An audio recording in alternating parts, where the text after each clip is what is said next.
चलो देखो फिर 15th क्वेश्चन की है, देखो पहला चंगी तरह पढ़ लो सारे ने क्वेश्चन।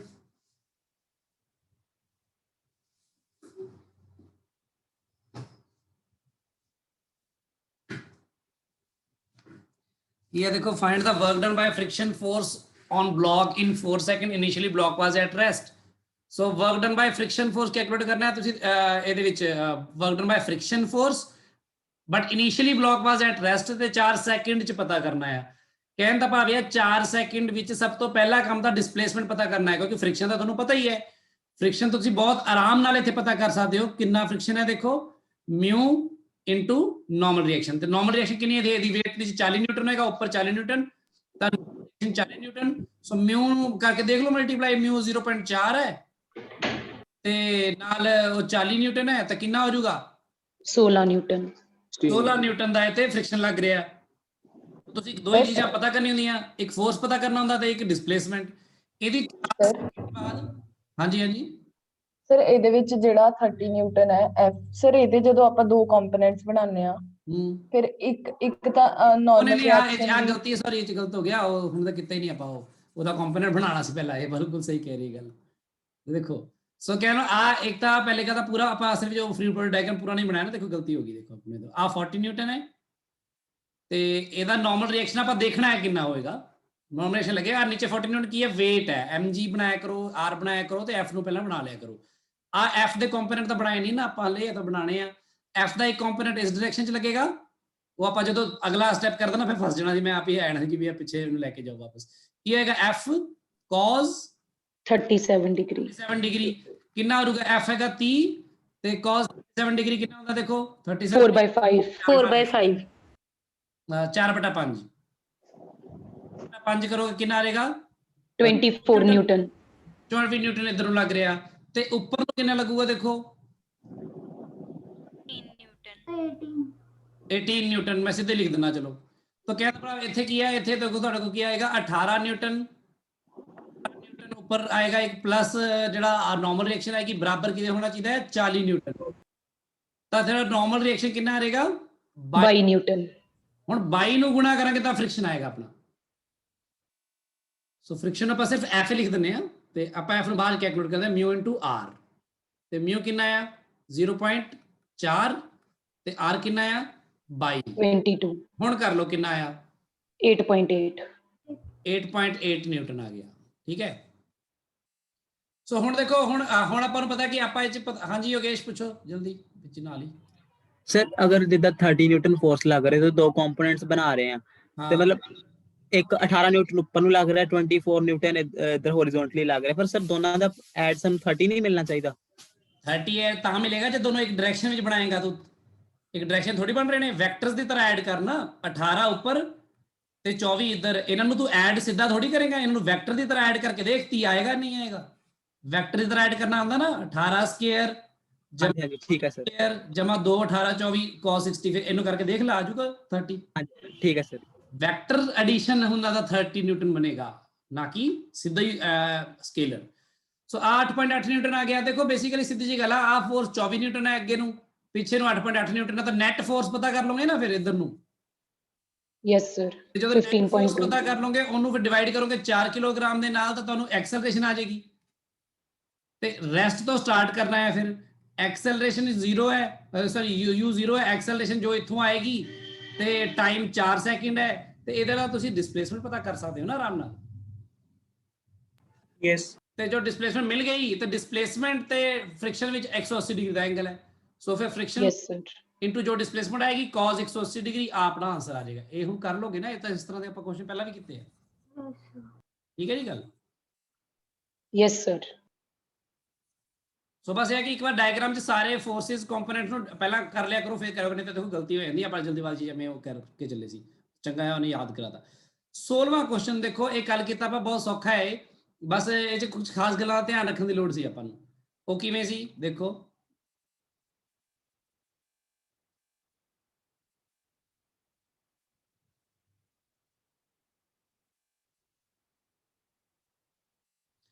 देखो उन्होंने कहा find the work done by normal reaction on the block. ਹੁਣ ਇੱਥੇ ਨਾਰਮਲ ਰਿਐਕਸ਼ਨ ਸਿੱਧੀ ਸਰਫੇਸ ਦੇ ਸਟ੍ਰੇਟ ਹੋਏਗੀ ਨਾ, ਆ ਹੋਏਗੀ ਨਾਰਮਲ ਰਿਐਕਸ਼ਨ। ਸੋ ਕਹਿਣ ਦਾ ਭਾਵ ਪਹਿਲੀ ਗੱਲ ਤਾਂ ਮੈਨੂੰ ਨਾਰਮਲ ਰਿਐਕਸ਼ਨ ਪਤਾ ਲੱਗ ਜਾਏ ਕਿੰਨੀ ਹੈ। ਫਿਰ ਉਹ ਕਹਿੰਦੇ ਕਿ ਉਹਨੇ ਚੱਲਣਾ ਕਿੰਨਾ ਹੈ, ਉਹਨੇ 5 ਮੀਟਰ ਚੱਲਣਾ ਹੈ ਪੂਰੇ ਸਿਸਟਮ ਨੇ, ਤੇ ਜਦੋਂ ਪੂਰਾ ਸਿਸਟਮ ਚੱਲੂਗਾ ਤਾਂ ਇਹਨੇ ਵੀ 5 ਮੀਟਰ ਚੱਲਣਾ ਹੈ, ਬਲੌਕ ਨੇ ਵੀ ਇੱਥੇ ਆ ਜਾਣਾ। ਕਹਿਣ ਦਾ ਭਾਵ ਬਸ ਗੱਲ ਇਹ ਹੈ ਕਿ ਕੱਲ ਇੱਕ ਪ੍ਰੋਬਲਮ ਜਿਹੜੀ ਆ ਰਹੀ ਸੀ, ਜਿਵੇਂ ਇੱਕ ਇਹ ਪੁੱਛੀ ਸੀ ਯੋਗੇਸ਼ ਨੇ, ਕਿ ਇਹ ਬਲੌਕ ਨੀਚੇ ਨੂੰ ਵੀ ਤਾਂ ਉਹ ਹੋ ਸਕਦਾ ਨਾ, ਗਿਰ ਵੀ ਤਾਂ ਸਕਦਾ ਆ। ਸੋ ਆਹ ਗੱਲ ਦੀ ਵੈਰੀਫਿਕੇਸ਼ਨ ਲਈ ਆਪਾਂ ਕੰਮ ਕਰਦੇ ਹਾਂ ਪਹਿਲਾਂ, ਕਿ ਜਦੋਂ ਆਪਾਂ ਦੇਖਿਆ ਸੀ ਕਿਸੇ ਬਲੌਕ ਨੂੰ ਗਿਰਨ ਤੋਂ ਬਚਾਉਣਾ ਹੋਵੇ ਤਾਂ ਆਪਾਂ ਨੂੰ ਇਸ ਪੂਰੇ ਸਿਸਟਮ ਨੂੰ ਇਧਰ ਨੂੰ ਐਕਸਲਰੇਸ਼ਨ ਦੇਣੀ ਪੈਂਦੀ ਹੈ a, ਤੇ ਉਹ ਕਿੰਨੀ ਦੇਣੀ ਪੈਂਦੀ ਹੈ। ਇੱਕ ਸਵਾਲ ਆਪਣੇ ਆਪ 'ਚ ਅਲੱਗ ਕੁਐਸਚਨ ਹੈ ਇੱਕ। ਤੇ ਆਪਾਂ ਦੇਖਿਆ ਸੀ, ਆਪਾਂ ਨੂੰ ਪਤਾ ਕਿ ਜੇ ਇਹਦਾ ਇੱਕ mg ਨੀਚੇ ਨੂੰ ਐਕਟ ਕਰ ਰਿਹਾ ਤਾਂ ਇਧਰ ਨੂੰ ਐਕਟ ਕਰੇਗਾ mg cos theta, ਇਧਰ ਨੂੰ ਐਕਟ ਕਰੇਗਾ mg sin theta, sin theta। ਤੇ ਹੁਣ ਤੁਹਾਨੂੰ ਪਤਾ ਐਕਸਲਰੇਸ਼ਨ ਜੇ ਦਵੋਗੇ ਤਾਂ ਐਕਸਲਰੇਸ਼ਨ ਦਾ ਜਿਹੜਾ ਕਰਕੇ ਫੋਰਸ ਲੱਗੇਗਾ ਕਿੱਧਰ ਨੂੰ ਲੱਗੇਗਾ, ਇਧਰ ਨੂੰ ਲੱਗੇਗਾ ma, ਫਿਰ ਆਪਾਂ ਦੇਖਿਆ ਆ ਥੀਟਾ ਆ ਤਾਂ ਆ ਵੀ ਥੀਟਾ ਹੋਏਗਾ ਉੱਪਰ ਨੂੰ, ਫਿਰ ਇਹਦਾ ਇੱਕ ਕੰਪੋਨੈਂਟ ਇੱਧਰ ਲੱਗੇਗਾ ma cos theta, cos theta ਤੇ ਇੱਕ ਨੀਚੇ ਨੂੰ ਲੱਗੇਗਾ ma sin theta, sin theta। So basically ਆਪਾਂ ਦੇਖਿਆ ਸੀ ਕਿ ਆਪਾਂ ਇਹ ਜੇ ਬਲੌਕ ਚਾਹਦੇ ਹਾਂ ਨੀਚੇ ਨਾ ਗਿਰੇ, ਆਬਵੀਅਸਲੀ ਇੱਥੇ ਨਾਰਮਲ ਰਿਐਕਸ਼ਨ ਹੋਏਗਾ, ਜਿਹੜਾ ਹੋਏ ਤੇ ਬਰਾਬਰ ਹੋਏਗਾ ਦੋਨਾਂ ਦੇ ਸਾਹਮਣੇ, ਪਰ ਇੱਥੇ ਨਾਰਮਲ ਰਿਐਕਸ਼ਨ ਬਣਾਏ ਦਿੰਦੇ ਆ। ਨਾਰਮਲ ਰਿਐਕਸ਼ਨ ਹੈ r ਜਾਂ r ਕਹਿ ਲਓ ਜਾਂ n ਕਹਿ ਲਓ, ਜੋ ਮਰਜ਼ੀ ਕਹਿ ਲਓ, ਇੱਕੋ ਗੱਲ ਹੀ ਹੈ ਨਾਰਮਲ ਰਿਐਕਸ਼ਨ। ਤੇ ਹੁਣ ਤੁਸੀਂ ਇਹਨੂੰ ਬੈਲੈਂਸ ਕਰਕੇ ਦੇਖੋ ਤਾਂ ਤੁਹਾਨੂੰ ਪਤਾ ਜਿਹੜਾ ma cos theta ਹੁੰਦਾ ਆ ਉਹ ਕਿਹਦੇ ਬਰਾਬਰ ਆਉਣਾ ਚਾਹੀਦਾ ਹੈ, mg sin theta, sin theta ਦੇ, ਤੇ ਨਾਰਮਲ ਰਿਐਕਸ਼ਨ ਕਿਹਦੇ ਬਰਾਬਰ ਆਏਗਾ, mg cos theta ਦੇ plus ma sin theta, sin theta ਦੇ, ਇਹਦੇ ਬਰਾਬਰ ਆਏਗਾ। ਸੋ ਹੁਣ ਨਾਰਮਲ ਰਿਐਕਸ਼ਨ ਨੂੰ ਚਾਹੀਦਾ ਵੀ ਹੈ ਇੱਥੇ ਇਸ ਕੇਸ 'ਚ। ਸੋ ਦੇਖੋ ਇੱਥੋਂ ਪਤਾ ਲੱਗ ਜਾਂਦਾ ਕਿ ਆਪਾਂ ਨੂੰ ਐਕਸਲਰੇਸ਼ਨ ਕਿੰਨੀ ਦੇਣੀ ਪਏਗੀ, g tan theta। ਤੇ ਇਹਨਾਂ ਨੇ ਦੇਖੋ 37 ਡਿਗਰੀ ਦਿੱਤਾ ਹੈ, g tan theta ਕਰਕੇ ਦੇਖ ਲਓ, g ਦੀ ਵੈਲਿਊ 10 ਪੁੱਟ ਕਰ ਦਿਓ, 37 ਪੁੱਟ ਕਰ ਦਿਓ, 3/4, ਠੀਕ ਆ। ਤੇ ਇਹਦੇ ਨਾਲ ਤੁਹਾਡਾ ਇਹ ਆ ਜਾਂਦਾ 7.5, ਦੇਖੋ ਉਹਨਾਂ ਨੇ 7.5 ਹੀ ਤਾਂ ਦਿੱਤੀ ਹੈ ਐਕਸਲਰੇਸ਼ਨ, ਯਾਨੀ ਕਿ ਉਹ ਨੀਚੇ ਨਹੀਂ ਗਿਰੇਗਾ, ਯਾਨੀ ਬਿਲਕੁਲ ਸਿੱਧਾ ਆਏਗਾ ਇਹ ਬਲੌਕ ਇੱਥੇ ਤੱਕ 5 ਮੀਟਰ। ਹੁਣ ਨਾਰਮਲ ਰਿਐਕਸ਼ਨ ਜਿਹੜੀ ਹੈ ਇੱਥੋਂ ਪਤਾ ਕਰ ਲਓ ਤੁਸੀਂ ਕਿੰਨੀ ਆਏਗੀ, ਉਹਦੇ ਲਈ ਆਪਾਂ ਇੱਥੇ ਕੰਮ ਕਰ ਲੈਣਾ। ਨਾਰਮਲ ਰਿਐਕਸ਼ਨ ਕਿਹਦੇ ਬਰਾਬਰ ਆਏਗੀ, m ਯਾਨੀ ਕਿ 4, g यानी कि 10, cos theta यानी cos 37 डिग्री कितना आता है 4/5, प्लस m फिर a sin 37 डिग्री 3/5, ਇਹਨੂੰ ਸੋਲਵ ਕਰ ਲਓ ਬਸ ਤੁਸੀਂ। ਕਿੰਨਾ ਆਇਆ ਸੀ ਇਹ, 5 ਦੂਣੀ 10, 4 ਜੋ ਕਿ 16 ਦੂਣਾ 32, ਤੇ ਇਹ ਆਇਆ ਸੀਗਾ 5, ਇਹ 2 ਆ ਜਾਏਗਾ ਤੇ 3 ਆ ਜਾਏਗਾ, 2 ਦੂਣੀ 4 ਆ ਜਾਏਗਾ, 3 3 9 ਤੇ 2 18, ਤੇ ਕਿੰਨਾ ਆਇਆ ਸੀ 50 ਨਿਊਟਨ ਆ ਗਿਆ। ਸੋ ਨਾਰਮਲ ਰਿਐਕਸ਼ਨ 50 ਨਿਊਟਨ ਆ ਗਿਆ ਨਾ ਆਪਣਾ, ਤੇ ਆ 5 ਮੀਟਰ ਆ, ਇਹਨਾਂ 'ਚ ਐਂਗਲ ਕਿੰਨਾ ਹੋਏਗਾ, ਆ ਐਂਗਲ ਦੇਖੋ ਹੁਣ ਕਿੰਨਾ ਹੋਏਗਾ, ਆ 37 ਹੈ ਤਾਂ ਆ ਕਿੰਨਾ ਹੋਏਗਾ 37, yes sir, 3 ਡਿਗਰੀ। ਸੋ ਆ ਨੂੰ ਆਪਾਂ ਸਿੱਧਾ ਹੀ ਸੋਲਵ ਕਰ ਲਿਆ ਸੀ। ਫਿਰ ਇਹਦਾ ਵਰਕ ਡਨ ਦਾ ਸਿੱਧਾ ਮਾਮਲਾ ਆ ਗਿਆ ਆਪਣਾ ਕਿ ਫੋਰਸ ਇਨਟੂ ਡਿਸਪਲੇਸਮੈਂਟ, ਤੇ cos 53 ਡਿਗਰੀ ਕਿੰਨਾ ਹੁੰਦਾ ਹੈ 5, ਕਿੰਨਾ ਆ ਗਿਆ 150 ਜੂਲ ਆਨਸਰ ਆਪਾਂ ਕੀਤਾ ਸੀ। ਸੋ ਦੇਖੋ ਇਹ ਗੱਲ ਨੂੰ ਤਾਂ ਬਹੁਤ ਹੀ ਚੰਗੀ ਤਰ੍ਹਾਂ ਤੁਹਾਨੂੰ ਫੋਰਸਿਸ ਬਣਾਉਣੇ, ਡਰਾ ਕਰਨੇ, ਬੈਲੈਂਸ ਕਰਨੇ ਆਉਣੇ ਚਾਹੀਦੇ ਨੇ, ਤਾਂ ਹੀ ਆਪਾਂ ਕੱਲ ਵਾਲਾ ਟੈਸਟ ਦੇ ਪਾਉਣਾ ਸੀ ਚੰਗੀ ਤਰ੍ਹਾਂ। ਤੇ ਕੱਲ ਦਾ ਟੈਸਟ ਮੈਨੂੰ ਲੱਗਦਾ ਤੁਸੀਂ ਕੀਤਾ ਨਾ, ਤੁਹਾਨੂੰ ਕਾਫੀ ਤਰ੍ਹਾਂ ਦੀ ਪ੍ਰੋਬਲਮ ਮਿਲੀਆਂ ਵੀ ਹੋਣਗੀਆਂ, ਕਾਫੀ ਤਰ੍ਹਾਂ ਸੋਚਣ ਦਾ ਮੌਕਾ ਵੀ ਮਿਲਿਆ ਹੋਏਗਾ। ਪਿਛਲਾ ਟੈਸਟ ਤਾਂ ਆਪਾਂ ਤੁਹਾਡਾ ਕੰਸੀਡਰ ਨਹੀਂ ਕਰਾਂਗੇ, ਉਹ ਤਾਂ ਕੁਝ ਜ਼ਿਆਦਾ ਹੀ ਹੋ ਗਿਆ ਸੀ। ਸੋ ਅੱਗੇ 17ਵਾਂ ਦੇਖੋ, ਹੁਣ 17ਵਾਂ ਦੇਖੋ ਸਿੱਧਾ ਇਹ ਮਾਮਲਾ ਹੈ।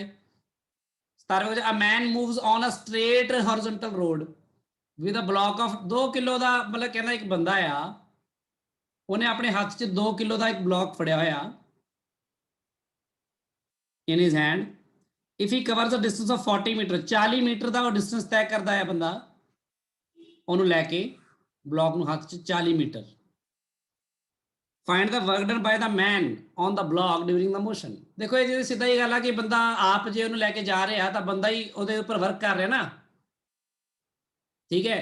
ਤੇ ਬੰਦਾ ਜਿਹੜਾ ਆ ਉਹ ਐਕਸਲਰੇਟ ਹੋ ਕੇ ਜਾ ਰਿਹਾ 0.5 ਮੀਟਰ ਪਰ ਸੈਕਿੰਡ ਸਕੁਅਰ ਨਾਲ, ਤਾਂ ਆਟੋਮੈਟਿਕਲੀ ਉਹਨੂੰ ਕਿੰਨਾ ਫੋਰਸ ਲਗਾਉਣਾ ਪਏਗਾ ਬਲੌਕ ਤੇ, ਮਾਸ ਇਨਟੂ ਐਕਸਲਰੇਸ਼ਨ, ਸਿੱਧੀ ਜੀ ਗੱਲ ਹੈ।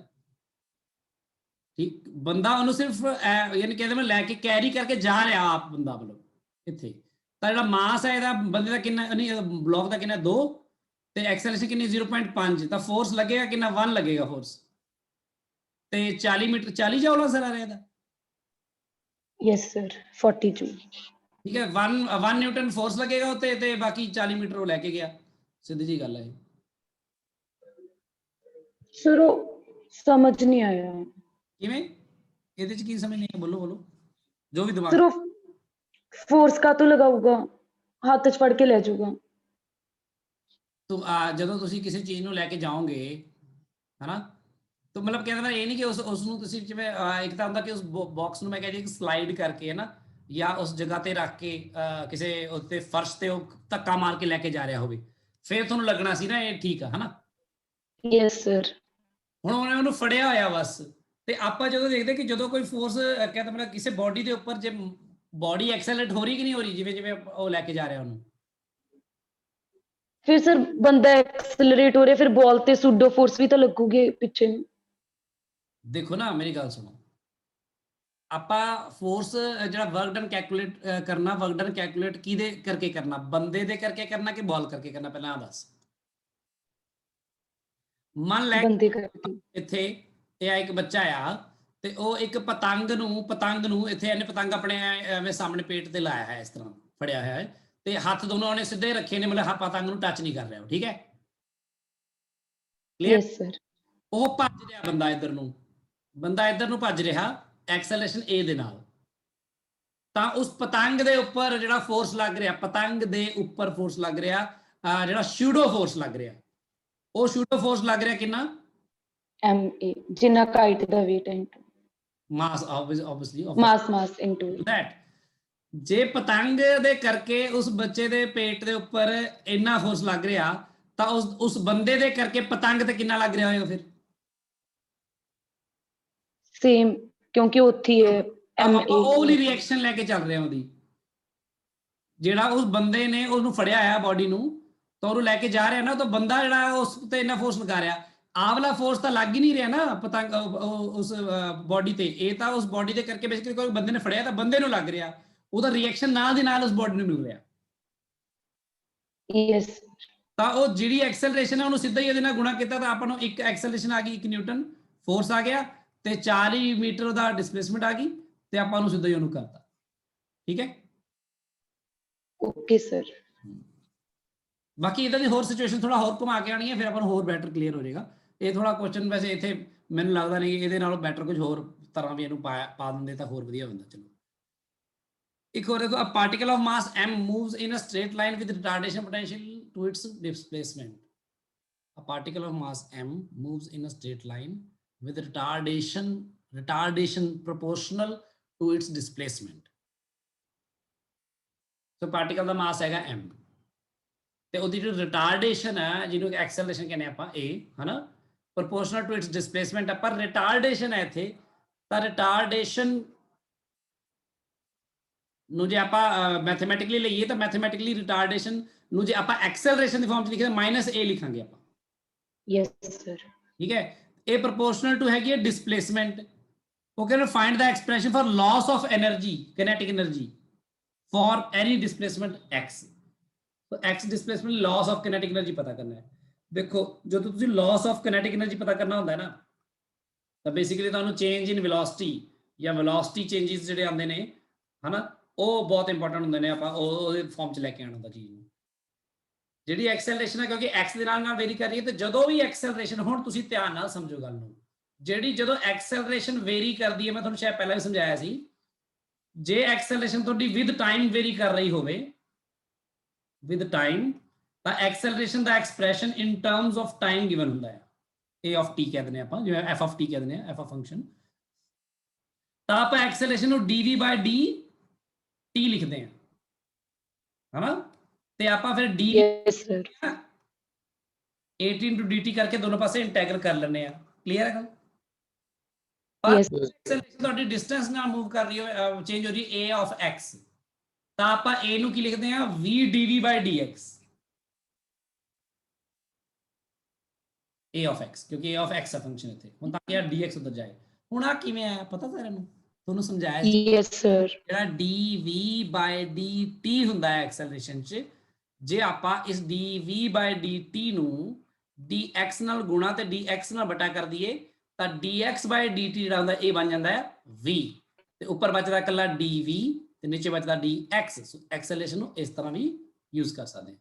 ਸੋ ਇੱਥੇ ਫਿਰ ਜਿਹੜਾ v dv ਰੱਖੋ ਕਿਉਂਕਿ dv ਦੇ ਵਿਦ ਰਿਸਪੈਕਟ ਟੂ ਆ v ਹੋ ਜਾਏਗਾ ਇੰਟੈਗਰੇਟ, ਉੱਥੇ a of x into dx ਹੋ ਜਾਏਗਾ ਤੇ ਦੋਨੋਂ ਪਾਸੇ ਇੰਟੈਗਰਲ ਹੋ ਕੇ ਅੱਗੇ ਕੰਮ ਹੋ ਜਾਏਗਾ। ਸੋ ਇੱਥੇ ਵੀ ਆਹੀ ਕਰਨਾ ਪੈਣਾ ਆਪਾਂ ਨੂੰ, ਇਹ ਆਏਗਾ minus v dv by dx, ਇਹਨੂੰ ਇਕੁਅਲ ਟੂ kx ਹੀ ਲਿਖ ਦਵਾਂ ਮੈਂ ਪ੍ਰੋਪੋਰਸ਼ਨਲ yes sir ਹੈ ਨਾ, ਤਾਂ k ਆਪਣਾ ਪ੍ਰੋਪੋਰਸ਼ਨਲਿਟੀ ਕਾਂਸਟੈਂਟ ਆ ਸਕਦਾ ਵਿੱਚ, ਆ ਜਾਏਗਾ v dv, ਇਹ ਆ ਜਾਏਗਾ ਮਾਈਨਸ kx dx, ਕਹਿ ਲਓ k ਮਾਈਨਸ ਇੱਧਰ ਲਿਆਇਆ ਮੈਂ, ਦੋਨੋਂ ਪਾਸੇ ਕੀ ਕਰ ਦਈਏ ਇੰਟੀਗਰਲ ਤੇ ਲਿਮਿਟ ਆਪਣਾ u ਤੋਂ v ਲੈ ਲਈਏ ਵੈਲੋਸਿਟੀ ਦੀ ਚੇਂजेस ਲਿਮਿਟਸ ਆਪਾਂ u yes sir ਤੇ ਇਹ ਆਪਾਂ x1 ਤੋਂ x2 ਲੈ ਲੈਣੇ ਇਹਨੂੰ, ਨਹੀਂ ਉਹਨਾਂ ਨੇ ਕੀ ਕਿਹਾ ਵਾ ਫॉर ਦਾ ਡਿਸਪਲੇਸਮੈਂਟ x, ਤਾਂ 0 ਤੋਂ x ਲਵਾਂਗੇ ਨਾ ਫਿਰ, ਠੀਕ ਹੈ 0 ਤੋਂ ਸ਼ੁਰੂ ਹੋਇਆ, ਮੰਨ ਲਓ 0 ਤੋਂ ਲੈ ਕੇ x ਤੱਕ ਲੈ ਕੇ ਗਿਆ ਡਿਸਪਲੇਸਮੈਂਟ, ਆ ਕੀ ਬਣ ਜਾਏਗਾ v ਸਕੁਅਰ ਬਟਾ 2,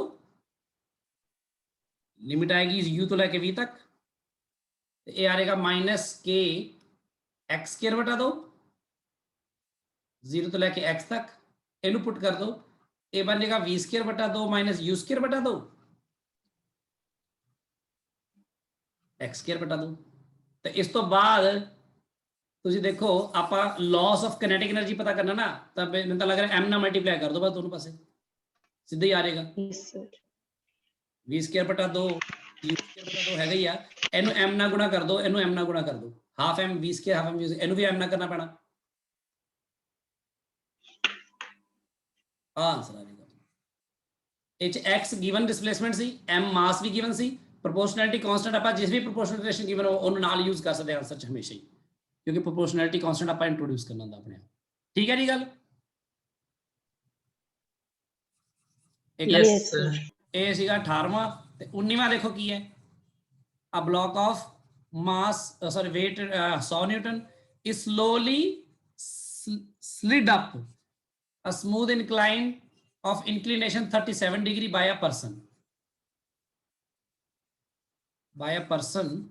and calculate the work done by the person in moving the block through a distance 2 meter if the driving force is parallel to the incline and in the horizontal direction। तो ਜਿਹੜਾ driving force ਹੈ ਉਹਦੇ ਬਾਰੇ ਗੱਲ ਕਰਨੀ ਹੈ, ਪਹਿਲਾਂ ਆਪਾਂ ਇਹਨੂੰ ਬਣਾ ਲਈਏ ਕਿ ਇਹਦਾ ਬੇਸਿਕਲੀ ਕੀ ਸਿਚੁਏਸ਼ਨ ਬਣ ਰਹੀ ਹੈ। ਪਹਿਲੀ ਗੱਲ ਤਾਂ ਇੱਕ ਇਨਕਲਾਈਨ ਪਲੇਨ ਹੈ 37 ਡਿਗਰੀ ਤੇ ਹੈ, ਉਹਨੂੰ ਜਿਵੇਂ ਮਰਜ਼ੀ ਬਣਾ ਲਓ ਤੁਸੀਂ, ਐ ਬਣਾ ਲਓ,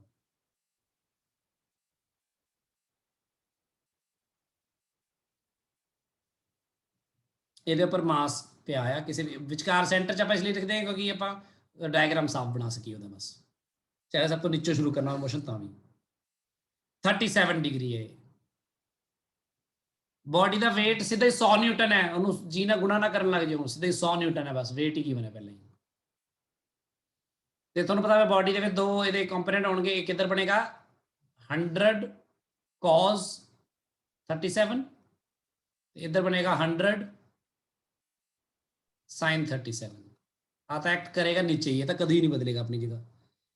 calculate the work done by the person in moving the block, अच्छा स्मूथ इनक्लाइन प्लेन है भाई, स्मूथ प्लेन है, सो तुहानू पता है कि कोई फ्रिक्शन की गल नहीं, through a distance of 2 metre जाना है ऊपर, if the driving force is parallel to incline, so driving force जेड़ा है तुहाडा पैरेलल टू इनक्लाइन है, ड्राइविंग फोर्स गिवन तो नहीं है ना, no sir हाँ बस ये दसिया कि slowly slid up, slowly slid up का मतलब यही होंदा है कि जस्ट तुसी फ्रिक्शन नू बैलेंस करते हुए ऊपर जाना है, एक्सेलरेट नहीं करना उन्होंने। सो इत्थे आपां ਜਿਹੜਾ ਫੋਰਸ ਲਗਾਣਾ ਹੈ ਇਸ ਡਾਇਰੈਕਸ਼ਨ 'ਚ ਲਗਾਣਾ ਹੈ, ਫ੍ਰਿਕਸ਼ਨ ਕੋਈ ਲੱਗਣਾ ਨਹੀਂ ਹੈ। ਤਾਂ ਦੇਖੋ ਪਹਿਲਾ ਕੇਸ ਹੈ ਇਹ, ਤਾਂ ਪਹਿਲੇ ਕੇਸ 'ਚ ਦੱਸੋ ਫਿਰ ਕਿੰਨਾ ਆਏਗਾ ਤੁਹਾਡਾ ਫੋਰਸ, ਕਿੰਨਾ ਲੱਗਣਾ ਚਾਹੀਦਾ ਹੈ? 100 sin 37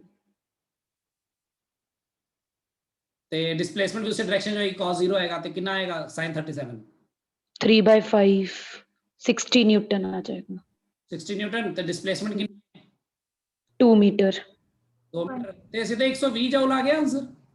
yes sir 122। ਇਹਦੇ 'ਚ ਕੋਈ ਪ੍ਰੋਬਲਮ ਹੈ ਕਿਸੇ ਨੂੰ ਤਾਂ ਪੁੱਛੋ ਮੈਨੂੰ ਵਿੱਚ ਤੋਂ, ਜੋ ਵੀ ਡਾਊਟ ਹੋਵੇ ਦਿਮਾਗ 'ਚ ਵੀ ਇਸ ਤਰ੍ਹਾਂ ਕਿਉਂ ਹੋਇਆ। No sir। Piyush Piyush Piyush online है?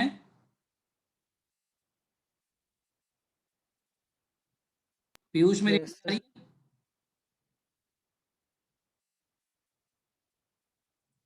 पीयूष हाँ जी सर। किथे चला गया सी, मेरी आवाज नहीं आ रही थी?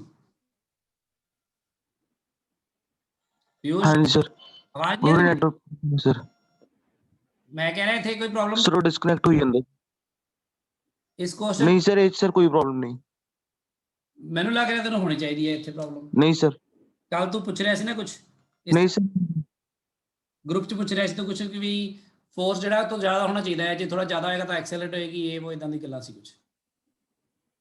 ਸਰ ਉਹ ਕੁਐਸਚਨ ਸਰ ਉਹ ਸੀ ਸਰ ਟੈਸਟ ਦੇ ਵਿੱਚ। ਅੱਛਾ ਕੋਈ ਗੱਲ ਨਹੀਂ, ਮੈਂ ਇਸ ਚੀਜ਼ ਨੂੰ ਅੱਗੇ ਅੱਜ ਕਰਨ ਵਾਲਾ ਹਾਂ ਅਗਲੇ ਟੌਪਿਕ 'ਚ। ਕੰਜ਼ਰਵੇਟਿਵ ਫੋਰਸ ਤੇ ਪੋਟੈਂਸ਼ੀਅਲ એનર્ਜੀ ਬਹੁਤ ਇੰਪੋਰਟੈਂਟ ਟੌਪਿਕ ਹੈ, ਕਿਉਂਕਿ ਕੋਈ ਵੀ ਬੱਚਾ ਸੋਚ ਸਕਦਾ ਕਿ ਇਹ ਜਿਹੜਾ ਐਫ ਜੇ ਇਹਦੇ ਬਰਾਬਰ ਲੱਗੇਗਾ ਤਾਂ ਬੋਡੀ ਜਾਏਗੀ ਨਹੀਂ ਉੱਪਰ,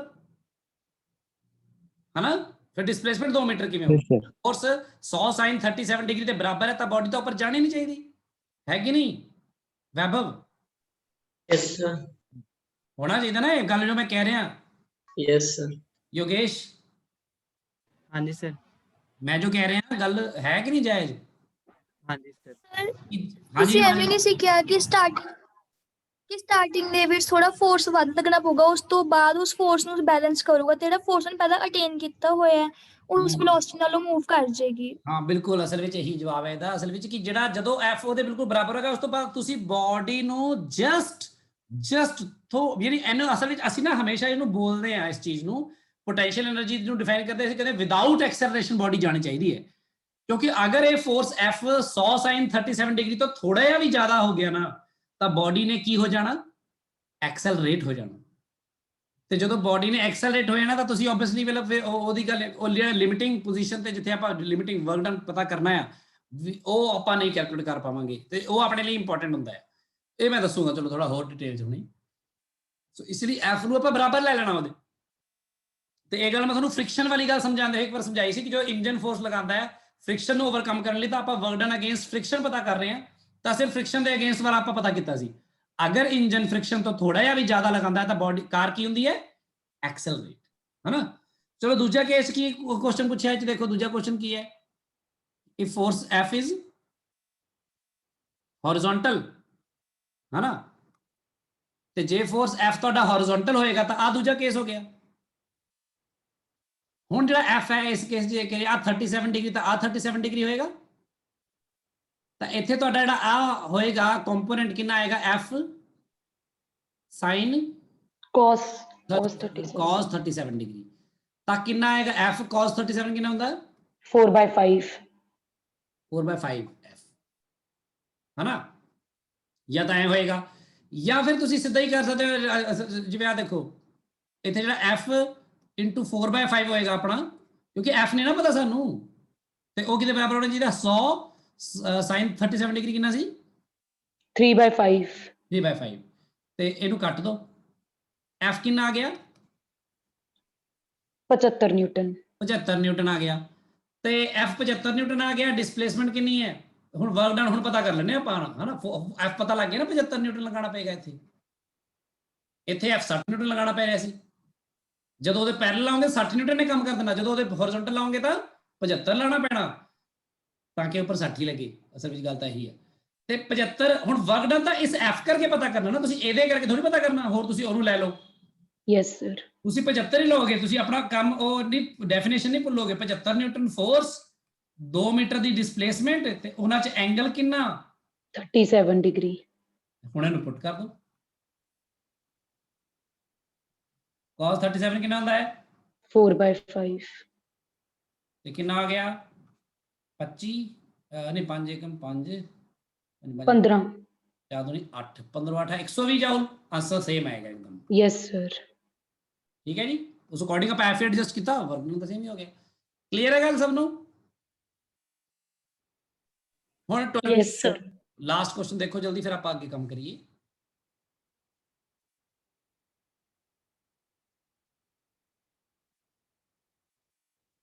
block of mass 2 kg is pushed up inclined plane with a force of 20 newton acting parallel to the incline। सारा सवाल सेम है, थोड़ी चीज़ा बस फर्क ने। जिवें inclined plane हैगा अपना, inclined plane का एंगल कितना है? 37 डिग्री। इत्थे मास m रखा है वा, ਉਹਦੇ ਵਿੱਚ mg नीचे एक्ट कर रहा, 2 किलोग्राम है, 20 न्यूटन कह दिए इनू। ਤਾਂ ਆਬਵੀਅਸਲੀ ਇਧਰ ਨੂੰ ਹੋਏਗਾ 20 cos 37, ਇਧਰ ਨੂੰ ਹੋਏਗਾ 20 sin 37।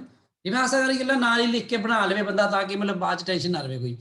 ਤੇ ਫੋਰਸ ਜਿਹੜਾ ਆ 20 ਨਿਊਟਨ ਦਾ ਲੱਗਣਾ ਆ, acting parallel to the incline, parallel to the ਇਧਰ ਨੂੰ 20 ਨਿਊਟਨ ਲੱਗਣਾ ਆ। ਹੁਣ ਜਿਹੜਾ 20 ਨਿਊਟਨ ਜ਼ਰੂਰੀ ਨਹੀਂ ਇਹਦੇ ਬੈਲੈਂਸ ਹੀ ਕਰੇ, ਇਹਨੂੰ ਆਪਾਂ 20 ਨਿਊਟਨ ਲਗਾਉਣਾ ਹੈ ਬਸ। ਤੇ block moves with N acceleration of, ਅੱਛਾ ਆਪਣੇ ਆਪ ਦਿੱਤੀ ਹੈ 10, ਫਿਰ ਤਾਂ ਠੀਕ ਹੈ। ਐਕਸਲਰੇਸ਼ਨ ਵੀ ਇਹਦੀ ਕਿੰਨੀ ਬਲੌਕ ਦੀ ਹੈ? 10 meter per second square. 10 meter per second square. If the block started from rest, find the work done by applied force in the first second. First second ਤਾਂ ਕੀ ਕਰੀਏ, 1 ਸੈਕਿੰਡ ਚ ਆਪਾਂ ਇੱਕ ਸੈਕਿੰਡ ਦੇ ਵਿੱਚ ਆਪਾਂ ਕੀ ਪਤਾ ਕਰਨਾ ਹੈ?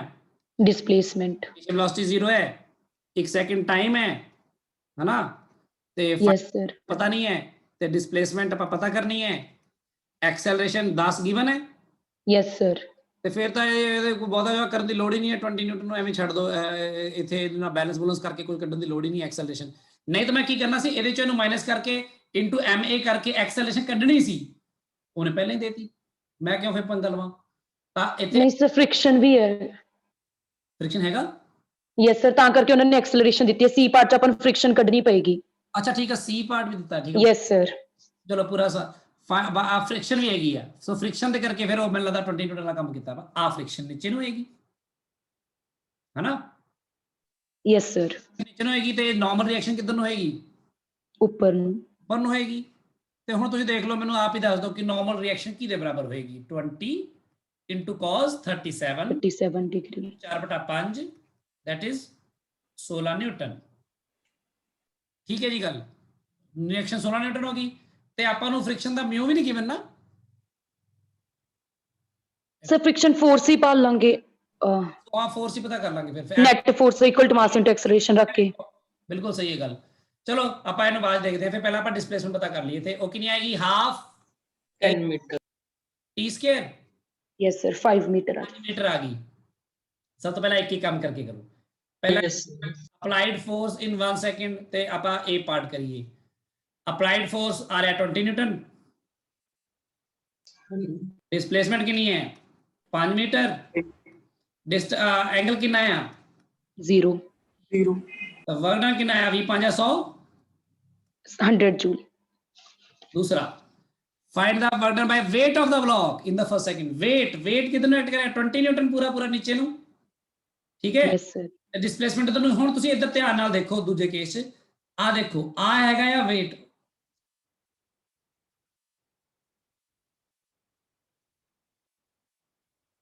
आ हैगा वेट ਜਿਹੜਾ ਨੀਚੇ ਨੂੰ ਐਕਟ ਕਰ ਰਿਹਾ ਪੂਰੀ ਤਰ੍ਹਾਂ। ਦੇਖੋ mg ਯਾਨੀ ਕਿ 20 ਨਿਊਟਨ, ਤੇ ਜਿਹੜਾ ਡਿਸਪਲੇਸਮੈਂਟ ਹੋ ਰਹੀ ਹੈ ਕਿੱਧਰ ਨੂੰ ਹੋ ਰਹੀ ਹੈ? ਅਲੋਂਗ ਦਾ ਇਨਕਲਾਈਨ ਹੋ ਰਹੀ ਹੈ ਨਾ। Yes sir. ਆ ਦੇਖੋ ਨਾ ਕਿੰਨੀ ਮੀਟਰ?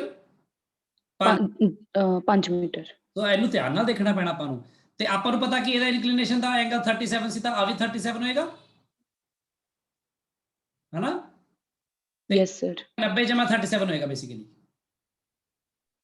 है ना। आ ऊपरला 37 होएगा, Yes. 90 या 90 जमा 37 होएगा ना पूरा।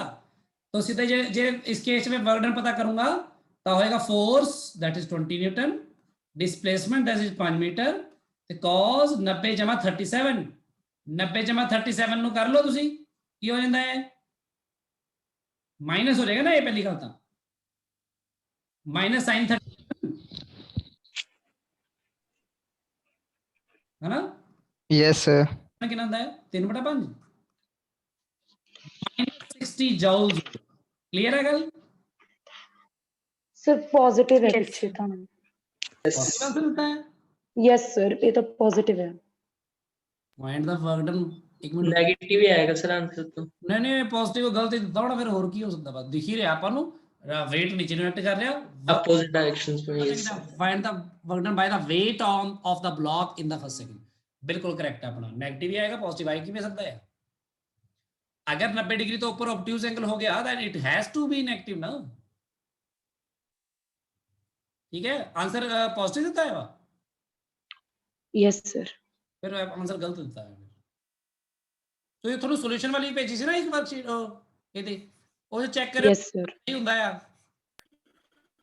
ਸਰ ਆਪਾਂ ਵੈਸੇ ਇਕੱਲਾ weight ਦਾ ਵਾਲਾ ਕੰਪੋਨੈਂਟ ਲੈ ਕੇ ਵੀ ਕਰ ਸਕਦੇ ਸੀ ਨਾ 20 sin 37 ਐਂਗਲ ਵਿੱਚ 180 ਲੈ ਲੈਂਦੇ, ਹਾਂ ਕਿਉਂਕਿ ਇੱਕ ਕੰਪੋਨੈਂਟ ਤਾਂ ਪਰਪੈਂਡੀਕੁਲਰ ਹੀ ਹੈ। ਹਾਂ ਹਾਂ ਇਹ ਵੀ ਕਰ ਸਕਦੇ ਸੀ। ਤਾਂ ਵੀ ਬਿਲਕੁਲ ਸਹੀ -60 ਜਾਓ ਲਾਏਗਾ ਕਰਕੇ ਦੇਖ ਲਿਓ। Yes sir, yes sir. ਠੀਕ ਹੈ। ਹੁਣ ਅੱਗੇ ਆ by the frictional force acting on the block in the first second. ਹੁਣ ਆਪਾਂ ਕੀ ਹੈ, ਆਪਾਂ ਜੇ ਫ੍ਰਿਕਸ਼ਨਲ ਫੋਰਸ ਪਤਾ ਕਰਨੀ ਹੋਵੇ ਤਾਂ ਕਿਵੇਂ ਪਤਾ ਕਰਾਂਗੇ? ਦੇਖੋ 20 ਦਾ ਉਹਦਾ ਉੱਪਰ ਨੂੰ ਲੱਗ ਰਿਹਾ ਸੀ ਅਪਲਾਈਡ ਫੋਰਸ, ਮਾਈਨਸ ਨੀਚੇ ਫ੍ਰਿਕਸ਼ਨ ਲੱਗੇਗਾ ਤੇ ਮਾਈਨਸ 20 sin 30 ਵੀ ਲੱਗੇਗਾ, sin 37 ਵੀ ਲੱਗੇਗਾ। ਇਹ ਸਾਰਾ ਕਰਕੇ ਕਿਹਦਾ ਬੋਡੀ ਦਾ ਮਾਸ ਕਿੰਨਾ ਸੀ 2 ਕਿਲੋਗ੍ਰਾਮ ਇਨਟੂ ਐਕਸਲਰੇਸ਼ਨ ਕਿੰਨੀ ਸੀ 10, ਤਾਂ ਇਥੋਂ ਫ੍ਰਿਕਸ਼ਨ ਨਿਕਲ ਜਾਏਗਾ ਯੈਸ ਸਰ। ਤੇ ਮਾਈਨਸ cos 180 ਡਿਗਰੀ ਲਗਾ ਲਿਓ। ਹਾਂਜੀ ਓਜਸ ਸਰ ਕੁਐਸਚਨ 'ਚ ਉਹਨਾਂ ਨੇ ਬਲੌਕ ਨੂੰ ਪੁਸ਼ ਡਾਊਨ ਨਹੀਂ ਕਰ ਰਹੇ ਹੋ?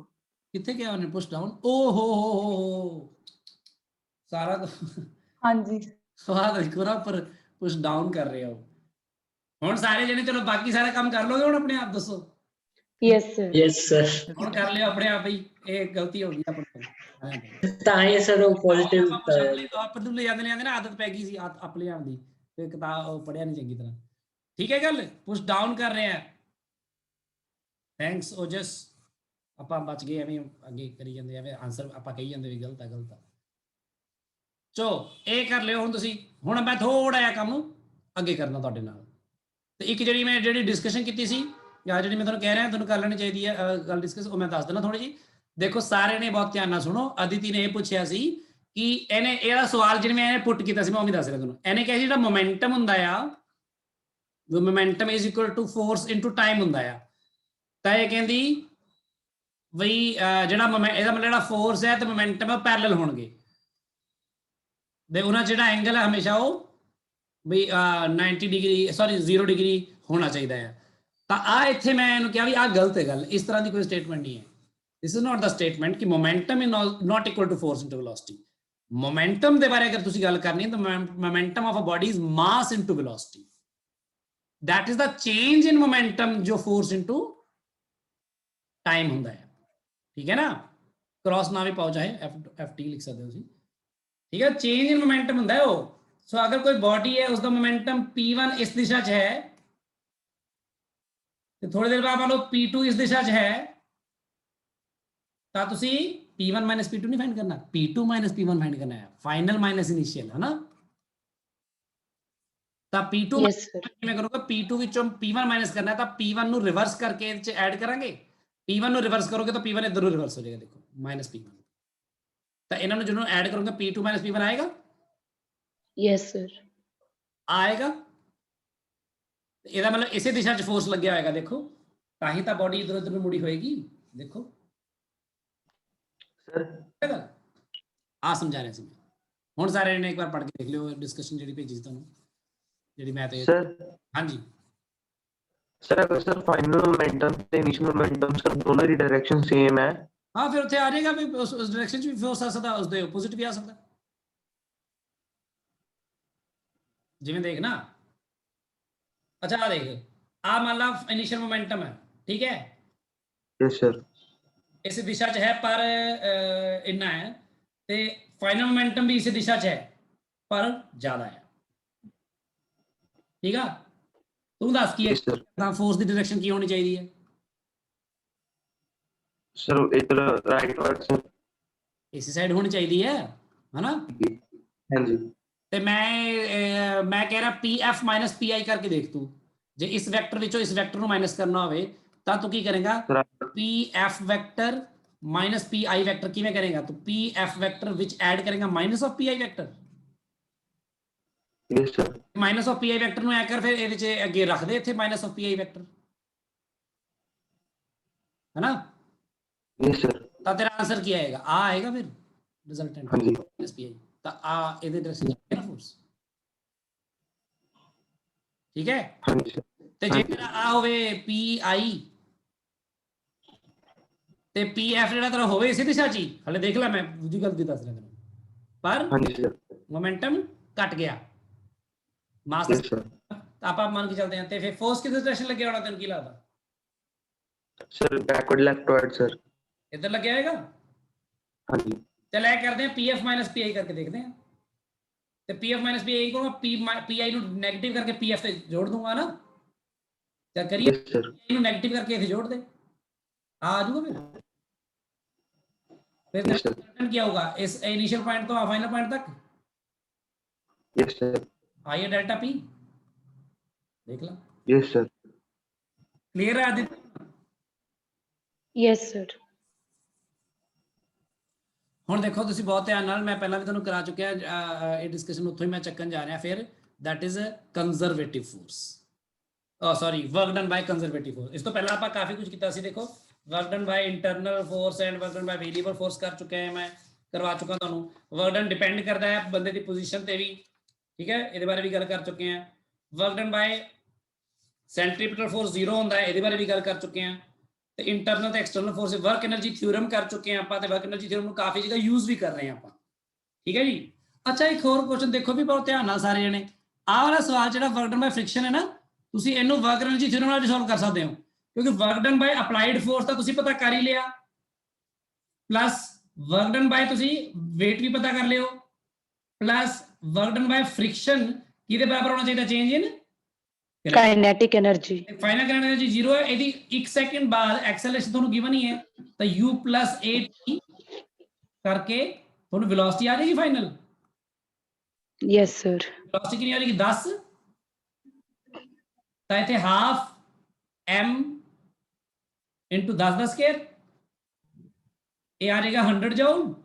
Yes sir. भी आया होगा, ये जितना भी आया होगा तो वर्क डन बाय फ्रिक्शन सीधे निकल जाएगा बिना फ्रिक्शन करनी, ठीक है गल, क्योंकि yes sir. all the forces is equal to the change in kinetic energy। कितना स्ट्रॉन्ग रिजल्ट है, ठीक है जी। चलो ਹੁਣ ਆਪਾਂ ਜੋ ਕਰ ਰਹੇ ਹਾਂ, ਮੈਂ ਜਿੰਨਾ ਕਿ ਮੈਂ ਕਰਾ ਚੁੱਕਾ ਸੀ, ਮੈਂ ਦੇਖ ਰਿਹਾ ਹਾਂ ਇਹ ਤੁਹਾਨੂੰ ਕੰਜ਼ਰਵੇਟਿਵ ਫੋਰਸਿਸ ਮੈਂ ਤੁਹਾਨੂੰ ਕਰਾਇਆ ਸੀ। ਕੰਜ਼ਰਵੇਟਿਵ ਫੋਰਸਿਸ ਕਿਹੜੇ ਫੋਰਸਿਸ ਹੁੰਦੇ ਨੇ, ਜਿਹੜੇ ਫੋਰਸਿਸ ਦੇ ਦਾ ਜਿਹੜਾ ਵਰਕ ਡਨ ਹੁੰਦਾ ਹੈ, work done by the forces is independent of path. Path followed, independent. Yes sir. ਆਪਾਂ ਇੱਕ ਐਗਜ਼ਾਮਪਲ ਦਿੱਤੀ ਸੀ ਕਿਹੜੀ, ਸਰ ਉਹ ਫਲੋਰ ਤੇ ਜਦੋਂ ਆਪਾਂ ਲੈ ਕੇ ਗਏ ਸੀ ਉਹਨੂੰ, ਹਾਂ ਨਹੀਂ ਉਹ ਬੁੱਕ ਨੂੰ ਉੱਪਰ ਨੀਚੇ ਲੈ ਕੇ ਗਏ, ਗ੍ਰੈਵਿਟੇਸ਼ਨ ਵਾਲੀ। ग्रेविटेशनल फोर्स जो है it is conservative. Yes sir. तो शुरू कर लेने गल, सो दैट अपनी पुरानी गल भी जुड़ जाएगी तो अगली गल नाल मैं जोड़ पाऊँ। प्रूव इट, मान लो आ गया ग्रेविटेशनल फोर्स इज कंजर्वेटिव, मैं प्रूव करना है, ठीक है। आप की मान लेने, आप केस 1 लेने पहला। केस 1 में मान लेना कि मान लो कोई बॉडी है, कोई इत्थे है इस जगह पे, मास m, ठीक, ਤੇ ਇਸ ਬੋਡੀ ਨੂੰ ਇੱਥੇ ਲੈ ਕੇ ਆਣਾ, ਮੈਂ ਪਹਿਲਾਂ ਸਿੱਧੇ ਲੈ ਕੇ ਚੱਲਦੇ ਹਾਂ ਪਹਿਲਾਂ m, ਠੀਕ ਹੈ, ਤੇ ਸਟ੍ਰੇਟ ਪਾਥ ਨਾਲ ਲੈ ਕੇ ਜਾਣਾ ਪੈਨ ਨੂੰ ਇਸ ਤਰ੍ਹਾਂ। ਤਾਂ ਤੁਸੀਂ ਦੱਸੋ ਵਰਕ ਡਨ ਬਾय ਗ੍ਰੈਵਿਟੀ ਕੀ ਹੋਏਗਾ, ਵਰਕ ਡਨ ਬਾय mg ਕਿੰਨਾ ਹੋਏਗਾ, ਕਿਉਂਕਿ ਜਦੋਂ ਬੋਡੀ ਨੂੰ ਉੱਪਰ ਲੈ ਕੇ ਜਾ ਰਹੇ ਹੋ ਰਸਤੇ 'ਚ ਤੁਸੀਂ ਦੇਖ ਲਓ mg ਨੀਚੇ ਨੂੰ ਐਕਟ ਕਰ ਰਿਹਾ ਹੋਏਗਾ ਨਾ, ਤੇ ਡਿਸਪਲੇਸਮੈਂਟ ਹਮੇਸ਼ਾ ਕਿੱਧਰ ਨੂੰ ਹੈ, ਉੱਪਰ ਨੂੰ, ਉੱਪਰ ਨੂੰ ਹੈ। ਤੇ ਡਿਸਪਲੇ ਮੰਨ ਲਓ ਹਾਈਟ h ਹੈ, h ਤੇ ਲੈ ਕੇ ਜਾਣਾ ਤੁਸੀਂ, ਤਾਂ ਵਰਕ ਡਨ ਬਾਈ ਗ੍ਰੈਵਿਟੀ ਕਿੰਨਾ ਹੋਏਗਾ, ਜਸਟ ਆਪਾਂ ਸਮਝਦੇ ਹਾਂ ਇਸ ਚੀਜ਼ ਨੂੰ, mg h ਤੇ cos f, ਇਹਨਾਂ ਦਾ ਸਿਰਫ ਆਪਾਂ ਮੈਗਨੀਟਿਊਡ ਦੇਖਣਾ ਹੁੰਦਾ ਹੈ, ਇਹਨਾਂ ਦੇ ਨਾਲ ਵੈਕਟਰ ਫੈਕਟਰ ਨਾਲ ਲਾਣ ਲੱਗ ਜਿਓ, ਕਿਉਂਕਿ ਮੈਂ cos ਥੀਟਾ ਲਗਾ ਰਿਹਾ ਨਾ ਨਾਲ, ਤਾਂ ਮੈਗਨੀਟਿਊਡ ਲਗਾ ਰਿਹਾ ਇੱਥੇ ਸਿਰਫ a magnitude b magnitude, cos of angle between them ਕਿੰਨਾ ਐਂਗਲ ਹੈ 180। ਤਾਂ work done by gravity in this case will be -mg h। ਠੀਕ ਹੈ। ਕੇਸ 2 ਚ ਆਪਾਂ ਇੱਕ ਖਾਸ ਗੱਲ ਤੇ ਧਿਆਨ ਦੇਵਾਂਗੇ ਕਿ ਅਗਰ ਤੁਸੀਂ ਇਸੇ ਬੋਡੀ A ਨੂੰ ਲੈ ਕੇ ਜਾਣਾ ਹੋਵੇ ਇੱਥੋਂ ਹੀ, A ਪੁਆਇੰਟ ਤੋਂ ਬੋਡੀ ਨੂੰ, ਤੇ ਲੈ ਕੇ ਇੱਥੇ ਜਾਣਾ ਹੋਵੇ B ਪੁਆਇੰਟ ਤੱਕ ਥੋੜਾ ਜਿਹਾ ਅੱਗੇ, ਠੀਕ ਹੈ, ਪਰ ਇਹਦਾ ਜਿਹੜਾ ਹਾਈਟ ਹੈ, ਹਾਈਟ 'ਚ ਡਿਫਰੈਂਸ h ਹੀ ਹੈ, ਹਲੇ ਵੀ ਹਾਈਟ 'ਚ ਡਿਫਰੈਂਸ ਹਲੇ ਵੀ h ਹੀ ਹੈ, ਤੇ ਲੈ ਕੇ ਜਾਣਾ ਹੈ ਜਦੋਂ ਇਹਨੂੰ ਡਿਸਪਲੇਸਮੈਂਟ ਮੰਨ ਲਓ s ਹੈ, ਤਾਂ ਆ ਮੰਨ ਲਓ ਥੀਟਾ ਮੰਨ ਲਓ, ਆਪਾਂ ਮੰਨ ਲਓ ਥੀਟਾ ਮੰਨ ਲਈਏ ਫਿਲਹਾਲ, ਤੇ ਤੁਸੀਂ ਦੇਖੋ ਇਹ 'ਚ ਵੀ ਕਿੰਨਾ ਆਪਣਾ ਜਿਹੜਾ ਵਰਕ ਡਨ ਕਰਨਾ ਪਏਗਾ, ਵਰਕ ਡਨ ਬਾਈ ਗ੍ਰੈਵਿਟੀ। ਤਾਂ ਆਪਾਂ ਇਹ ਦੇਖੀਏ, ਤਾਂ ਵਰਕ ਡਨ ਬਾਈ ਗ੍ਰੈਵਿਟੀ ਕਿੰਨਾ ਹੋਏਗਾ ਇੱਥੇ ਇਸ ਕੇਸ ਦੇ ਵਿੱਚ, ਵਰਕ ਡਨ ਬਾਈ mg। ਆ ਪੂਰੇ ਕੇਸ ਵਿੱਚ ਡਿਸਪਲੇਸਮੈਂਟ ਦੇਖੋ ਇੱਧਰ ਨੂੰ ਹੈ, ਆ s ਹੈ, ਤਾਂ ਡਿਸਪਲੇਸਮੈਂਟ ਆਪਣੀ s ਹੈ ਤੇ ਹੈ ਵੀ ਇੱਧਰ ਨੂੰ ਹੈ, ਕਿਉਂਕਿ ਇੱਧਰ ਨੂੰ ਲੈ ਕੇ ਗਿਆ ਨਾ, ਤਿਰਛਾ ਲੈ ਕੇ ਗਿਆ ਮੈਂ, ਦੇਖੋ ਧਿਆਨ ਨਾਲ ਸਮਝੋ ਇਸ ਗੱਲ ਨੂੰ, है ना। ਤੇ ਜਿਹੜਾ ਗ੍ਰੈਵਿਟੀ ਦਾ ਫੋਰਸ ਹੈ ਕਿੱਧਰ ਨੂੰ ਲੱਗਦਾ ਰਿਹਾ ਹਰ ਜਗ੍ਹਾ, vertically downward. ਹਾਲਾਂਕਿ ਕਿਸੇ ਜਗ੍ਹਾ ਮਰਜ਼ੀ ਦੇਖ ਲਓ ਨੀਚੇ ਨੂੰ ਲੱਗਦਾ ਰਿਹਾ ਨਾ, ਕਾਂਸਟੈਂਟ ਹੈ ਇਹ ਹਰ ਜਗ੍ਹਾ, ਹੈ ਕਿ? Yes sir. ਤਾਂ mg ਤੇ s ਚ ਐਂਗਲ ਦੱਸੋ ਕਿੰਨਾ ਹੈ ਫਿਰ, ਬੋਲੋ। Sir ਕੀ ਚ? mg force, mg work done by gravity ਪਤਾ ਕਰਨਾ ਨਾ ਮੈਂ, Yes sir. ਤਾਂ ਵਰਕ ਡਨ ਬਾਈ ਗ੍ਰੈਵਿਟੀ ਕਿੰਨਾ ਹੋਏਗਾ, ਗ੍ਰੈਵਿਟੇਸ਼ਨਲ ਫੋਰਸ ਦਾ ਮੈਗਨੀਟਿਊਡ, ਡਿਸਪਲੇਸਮੈਂਟ ਦਾ ਮੈਗਨੀਟਿਊਡ ਤੇ cause of angle between them 90 minus theta. plus mg blue ਵਾਲਾ ਹੈ ਉਹ, ਆ ਦੇਖੋ ਆ ਐਂਗਲ ਕਿੰਨਾ ਹੈ, Yes sir, yes sir. ਧਿਆਨ ਨਾਲ ਦੇਖੋ ਇਸ ਗੱਲ ਨੂੰ, ਬਹੁਤ ਧਿਆਨ ਨਾਲ ਸਮਝੋ ਇਸ ਗੱਲ ਨੂੰ, ਆਪਾਂ ਇਸ ਦੇ ਵਿੱਚੋਂ ਕੁਝ ਬਹੁਤ ਇੰਪੋਰਟੈਂਟ ਰਿਜ਼ਲਟ ਕੱਢਣ ਲੱਗੇ ਹਾਂ ਇਸ ਤੋਂ ਬਾਅਦ। mg ਇਹ mg ਹੀ ਰਹੇਗਾ, ਇਹ s ਰਹੇਗਾ ਤੇ cos 90 plus theta ਕਿੰਨਾ ਹੁੰਦਾ ਹੈ, Minus sin theta. minus sin theta. ਹੁਣ sin theta ਦੀ ਵੈਲਿਊ ਜੇ ਤੁਹਾਡੇ ਕੋਲ ਹਾਈਟ ਮੈਂ ਜਾਣਬੁੱਝ ਕੇ ਇੰਟਰੋਡਿਊਸ ਕਰਤੀ ਸੀ ਤੁਹਾਨੂੰ ਸਮਝਾਉਣ ਲਈ ਕੁਝ, ਤੇ ਆ ਮਾਈਨਸ ਪਾ ਦੋ, sin theta ਦੀ ਵੈਲਿਊ ਇੱਥੋਂ ਕੱਢ ਲਓ ਨਾ, sin theta ਵੈਲਿਊ ਕਿੰਨੀ ਆਏਗੀ, ਪਰਪੈਂਡੀਕੂਲਰ ਬਟਾ Hypotenuse. H by S. ਕਿੰਨਾ ਆਂਸਰ ਆ ਗਿਆ। Minus mgh.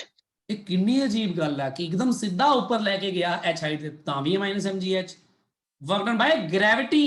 ਮੈਂ ਅਪਲਾਈਡ ਫੋਰਸ ਦੀ ਗੱਲ ਨਹੀਂ ਕਰ ਰਿਹਾ, ਮੇਰੀ ਗੱਲ ਬਹੁਤ ਧਿਆਨ ਨਾਲ ਸਮਝੋ, ਮੈਂ ਅਪਲਾਈਡ ਫੋਰਸ ਦੀ ਗੱਲ ਨਹੀਂ ਕਰ ਰਿਹਾ, ਮੈਂ ਕੋਈ ਹੋਰ ਚੀਜ਼ ਦੀ ਗੱਲ ਨਹੀਂ ਕਰ ਰਿਹਾ, ਮੈਂ ਸਿਰਫ ਇੱਕ ਫੋਰਸ ਨੂੰ ਹੀ ਕੰਸੀਡਰ ਕਰ ਰਿਹਾ, ਉਹ ਕਿਹੜਾ ਆ, ਗ੍ਰੈਵਿਟੀ ਕਰਕੇ ਜਿਹੜਾ ਲੱਗਦਾ ਹੈ।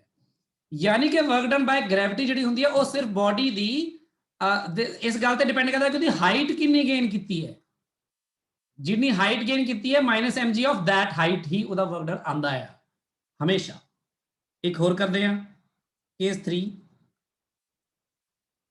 ਵਰਕ ਡਨ ਬਾਈ ਗ੍ਰੈਵਿਟੀ ਪਤਾ ਕਰਨਾ ਹੈ। ਮੰਨ ਲਓ ਆ a ਹੈ, ਮੰਨ ਲਓ ਆ b ਹੈ ਪੁਆਇੰਟ ਪੋਜੀਸ਼ਨ, ਤੇ ਮਾਸ ms ਹੈ ਇਹਦਾ, ਆ ਯਾਦ ਰੱਖਿਓ, ਠੀਕ ਹੈ, ਮੈਂ ਵਿੱਚ ਲਿਖਤਾ ਹੂੰ, ਚਲੋ। ਤੇ ਹਾਈਟ h ਤੇ ਲੈ ਕੇ ਜਾਣਾ ਹੈ, ਪਰ ਲੈ ਕੇ ਇਹਨੂੰ ਐ ਜਾਣਾ ਚਾਹੁੰਦਾ ਮੈਂ, ਦੋ ਹਿੱਸਿਆਂ 'ਚ ਵੰਡ ਕੇ ਲੈ ਕੇ ਜਾਣਾ ਚਾਹੁੰਦਾ।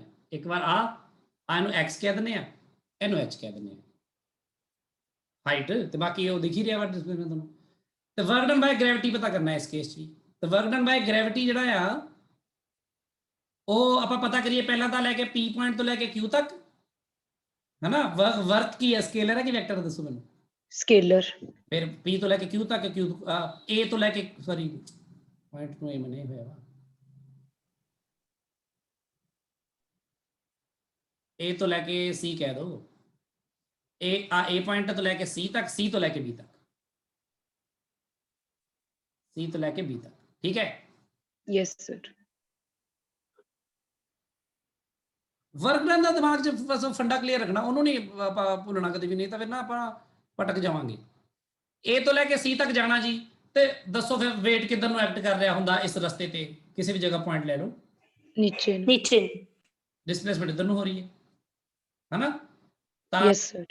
ਆਏਗਾ mg x cos ਕਿੰਨਾ 90 degree. ਪਲੱਸ, ਹੁਣ ਇਧਰੋਂ ਜਦੋਂ ਲੈ ਕੇ ਜਾਓਗੇ ਉੱਪਰ ਇਸ ਜਗ੍ਹਾ ਤੇ ਹੋਏਗਾ ਬਾਕਸ, ਤਾਂ ਉਹਨੂੰ weight ਕਿੱਧਰ ਐਕਟ ਕਰੇਗਾ, नीचे नु. ਡਿਸਪਲੇਸਮੈਂਟ, ऊपर. ਤਾਂ mg into h cos 180 degree. 180 degree. ਆ ਜਾਏਗਾ 0, है ना, ਇਹ ਆ ਜਾਏਗਾ ਮਾਈਨਸ mgh। Yes sir. ਮਤਲਬ ਰਸਤਾ ਵੀ ਮੈਟਰ ਨਹੀਂ ਕਰਦਾ, ਜਿਹੜੇ ਮਰਜ਼ੀ ਰਸਤੇ ਰਾਹੀਂ ਲੈ ਜਾਓ, ਹੈ ਨਾ। ਕੇਸ 4 ਦੇਖਦੇ ਹਾਂ ਆਪਾਂ। ਕੇਸ 4 ਮੈਂ ਸ਼ਾਇਦ ਤੁਹਾਨੂੰ ਕਰਵਾਇਆ ਸੀ, ਦੇਖੋ ਪੌੜੀਆਂ ਨਹੀਂ ਲੈ ਕੇ ਜਾਣਾ ਹੈ, ਤੁਸੀਂ ਆਪਣੇ ਆਪ ਕਰਨਾ ਸਾਰਿਆਂ ਨੇ। ਮੰਨ ਲਓ a ਤੋਂ ਲੈ ਕੇ b ਤੱਕ ਪੌੜੀਆਂ ਐ ਲੈ ਕੇ ਜਾਣਾ, ਫਿਰ ਐ ਲੈ ਕੇ ਜਾਣਾ, ਫਿਰ ਐ ਲੈ ਕੇ ਜਾਣਾ, ਫਿਰ ਐ ਲੈ ਕੇ ਜਾਣਾ, ਫਿਰ ਐ ਲੈ ਕੇ ਜਾਣਾ, ਫਿਰ ਐ ਲੈ ਕੇ ਜਾਣਾ, ਜਿਹਨੇ ਮਰਜ਼ੀ ਬਣਾ ਦਿਓ। ਇਹਨੂੰ ਕਹਿ ਦਿਓ x1, ਇਹਨੂੰ ਕਹਿ ਦਿਓ h1, ਇਹਨੂੰ ਕਹਿ ਦਿਓ x2, ਇਹਨੂੰ ਕਹਿ ਦਿਓ h2, ਇਹਨੂੰ ਕਹਿ ਦਿਓ x3, ਇਹਨੂੰ ਕਹਿ ਦਿਓ h3। ਤੇ ਆ ਪੂਰਾ ਜਿਹੜਾ ਹਾਈਟ ਹੈਗੀ ਆ, ਫਿਰ ਆਪਾਂ ਕਹਿੰਦੇ h ਹੀ ਗੇਨ ਕੀਤੀ ਹੈ, ਯਾਨੀ ਕਿ ਪੱਕੀ ਗੱਲ ਆ ਕਿ h1 + h2 + h3 ਕਿੰਨਾ ਆਏਗਾ, H देखिए. H. ਲੈਕਚਰ ਚ ਕਰਾਇਆ ਸੀ। ਹਾਂਜੀ ਗੁਰਾਂਸ਼। ਸੋ ਵਰਕ ਡਨ ਸਕੇਲਰ ਕੁਆਂਟੀਟੀ ਨਹੀਂ ਹੁੰਦਾ?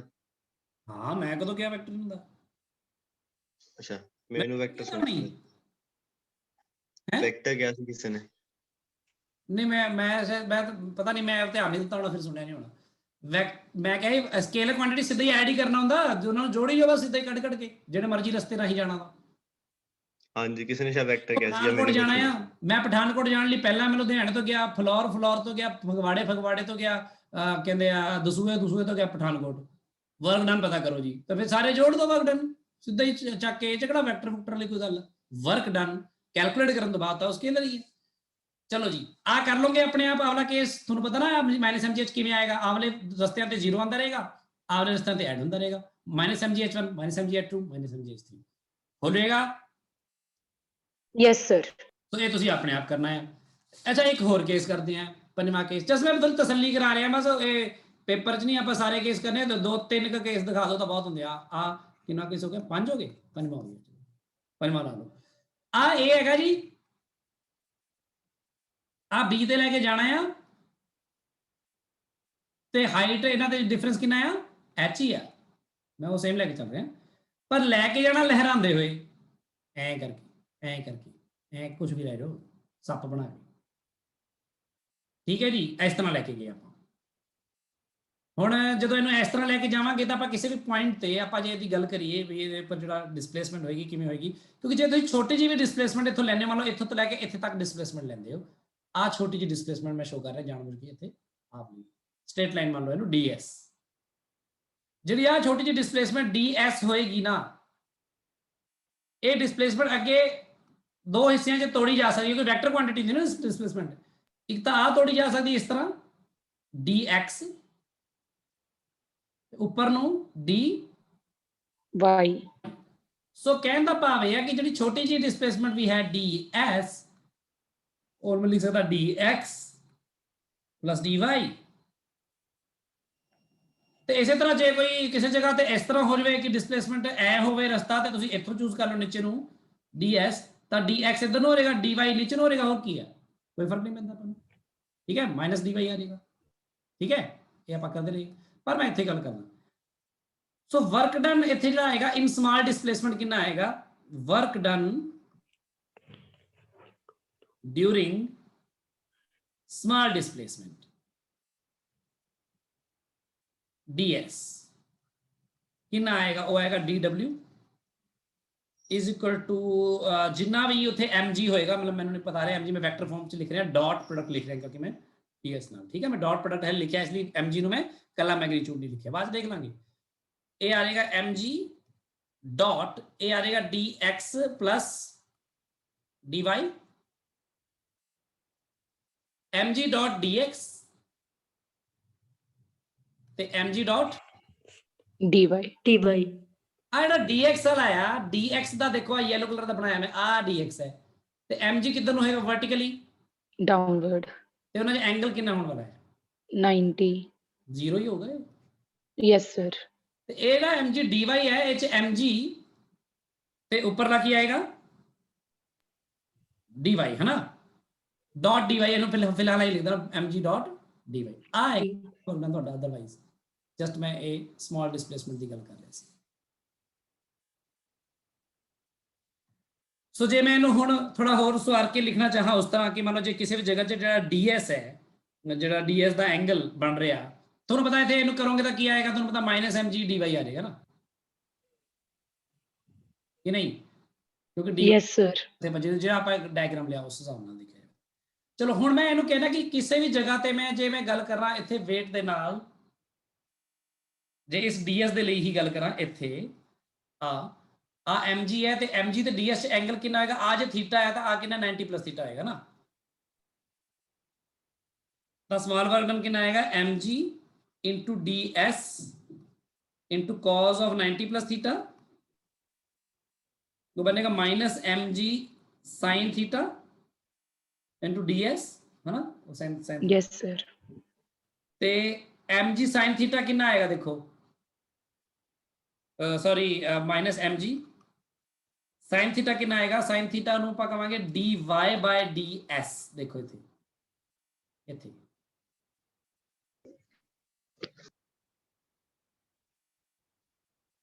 ਐਂ ਸੀ ਨਾ, ਇਹਨੂੰ ਥੀਟਾ ਮੰਨਿਆ ਮੈਂ, ਤਾਂ dy by ds ਆਏਗਾ into ds ਆਏਗਾ, ds ਨਾਲ ds कैंसल। ਕੱਟਿਆ ਜਾਏਗਾ। ਤਾਂ ਜਦੋਂ ਤੁਸੀਂ ਇਹਦਾ ਟੋਟਲ ਵਰਕ ਡਨ ਪਤਾ ਕਰੋਗੇ ਤਾਂ ਕੀ ਹੋਏਗਾ, ਦੇਖੋ ਇਹ ਸਿਰਫ ਡੈਰੀਵੇਸ਼ਨ ਸਿਰਫ ਤੁਹਾਨੂੰ ਸਮਝਾਉਣ ਲਈ ਹੈ ਕਿ ਤੁਸੀਂ ਇਸ ਗੱਲ ਨੂੰ ਕਨਵਿੰਸ ਹੋਵੋ ਕਿ ਦੇਖੋ ਕਿ ਕਿਵੇਂ ਵਰਕ ਡਨ ਬਾਈ ਗ੍ਰੈਵਿਟੀ ਜਿਹੜਾ ਆ ਉਹ ਉਸ ਤੇ ਡਿਪੈਂਡ ਕਰਦਾ ਹੈ। ਇੰਟੀਗਰਲ ਕਰ ਲੋਗੇ, इंटीग्रल ऑफ dy सारे dy जोड़ोगे तो क्या आएगा, h ही आएगा। h सो मेरा ਇਹਦਾ ਕਹਿਣ ਦਾ ਮਤਲਬ ਇਹ ਹੈ ਕਿ ਜਿਹੜਾ ਵਰਕ ਡਨ ਬਾਈ ਗ੍ਰੈਵਿਟੀ ਹੈ ਉਹ independent of the path followed ਹੁੰਦਾ ਹੈ। ਤੇ ਆਪਾਂ ਅਸਲ ਵਿੱਚ ਜੋ ਕਰਨ ਜਾ ਰਹੇ ਹਾਂ ਕਿਉਂ ਕਰ ਰਹੇ ਸੀ, ਕਿਉਂਕਿ ਮੈਂ ਤੁਹਾਨੂੰ ਕਹਿਣਾ ਚਾਹੁੰਦਾ ਕਿ ਆਪਾਂ ਕੰਜ਼ਰਵੇਟਿਵ ਫੋਰਸਿਸ ਨੂੰ ਹੁਣ ਮੈਂ ਡਿਫਾਈਨ ਕਰਦਾ ਤੁਹਾਡੇ ਸਾਹਮਣੇ। ਜਿਵੇਂ ਹੈ ਕੰਜ਼ਰਵੇਟਿਵ ਫੋਰਸਿਸ ਕੀ ਨੇ, ਦੇਖੋ ਕੰਜ਼ਰਵੇਟਿਵ ਫੋਰਸਿਸ ਵਿੱਚ ਕੀ ਹੁੰਦਾ ਹੈ, work done by conservative forces is path independent। एक तो आ गल है बड़ी इंपॉर्टेंट, ठीक है। Work done by conservative forces path independent. So ਇਹਦਾ ਮਤਲਬ ਆਪਾਂ ਕੀ ਕਹਿ ਸਕਦੇ ਹਾਂ, gravity ਫੋਰसेस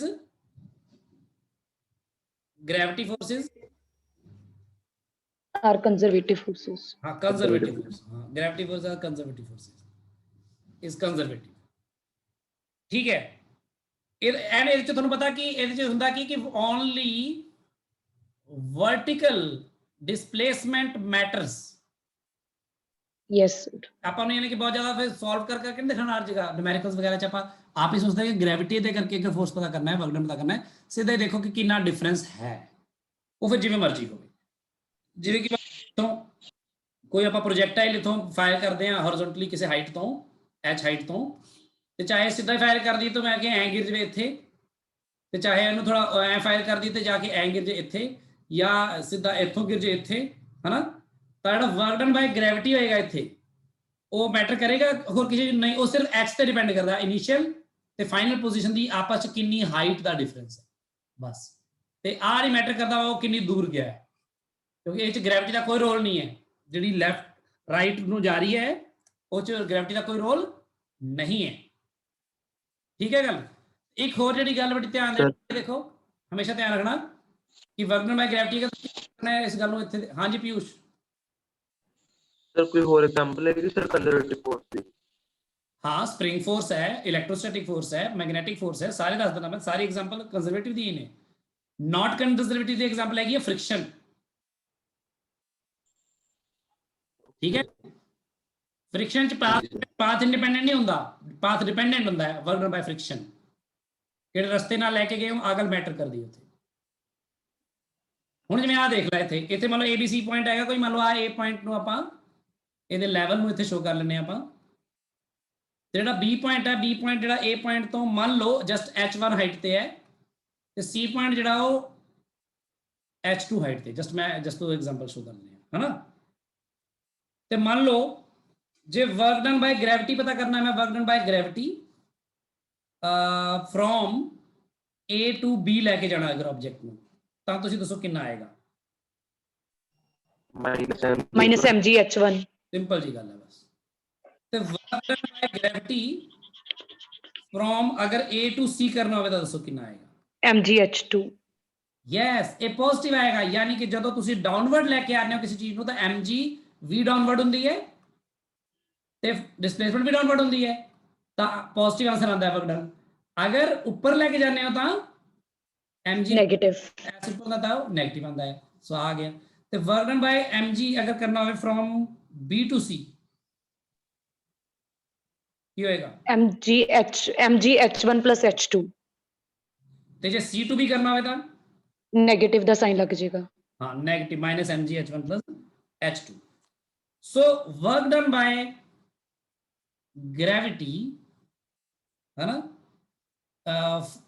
is equal to negative for upward motion yes sir, and is equal to positive for downward motion। downward motion। ਇਹ ਆਪਣੇ ਗ੍ਰੈਵਿਟੀ ਦਾ ਜਿਹੜਾ ਪਾਰਟ ਹੈ ਇੱਕ ਤਾਂ ਇਸ ਤਰ੍ਹਾਂ ਦਾ ਹੈ। ਹੁਣ ਜਿਹੜੀ ਬੜੀ ਇੰਪੋਰਟੈਂਟ ਚੀਜ਼ ਆਪਾਂ ਸਮਝਣੀ ਚਾਹ ਰਹੇ ਹਾਂ ਉਹ ਕੀ ਹੈ, ਉਹ ਹੈਗੀ ਹੈ ਪੋਟੈਂਸ਼ੀਅਲ એનર્ਜੀ। ਫਿਰ ਬਾਅਦ ਚ ਮੈਂ ਸਪਰਿੰਗ ਨਾਲ ਇਹਨੂੰ ਰਿਲੇਟ ਕਰ ਦਿੰਦਾ ਵਾ, ਉਹ ਵੀ ਗੱਲ। ਪੋਟੈਂਸ਼ੀਅਲ એનર્ਜੀ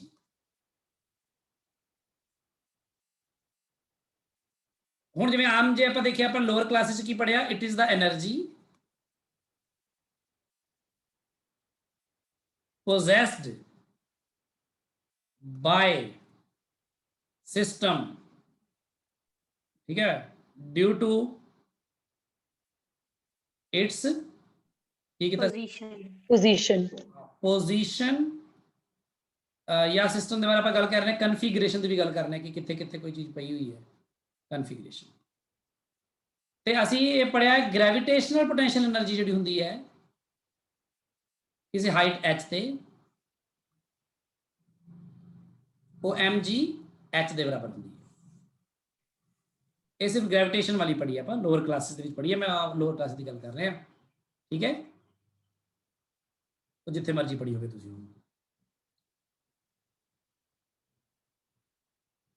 अच्छा देखो एक गल बड़ी इंपॉर्टेंट नोट है, बहुत इंपॉर्टेंट नोट है, that potential energy is always defined whenever there is some conservative, कोई भी हो conservative force present in the system,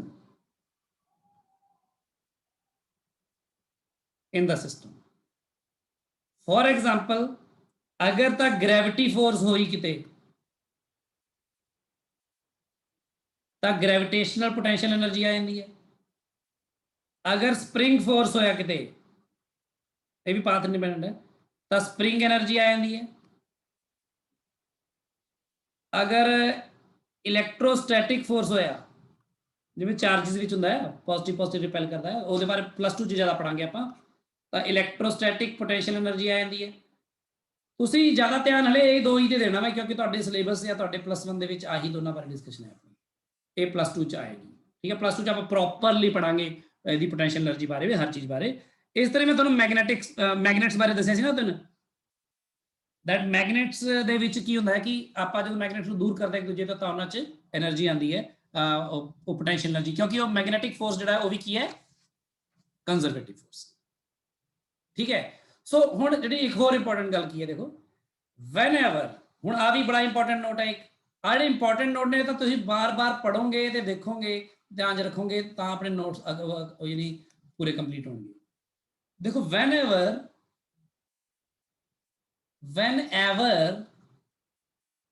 a system is moved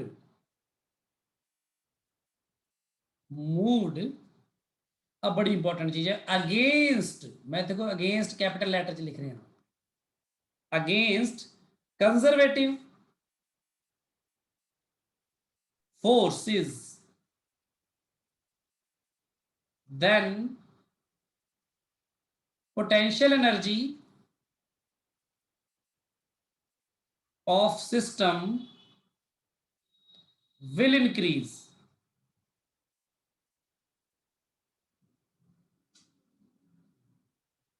and a very important note है, change in potential energy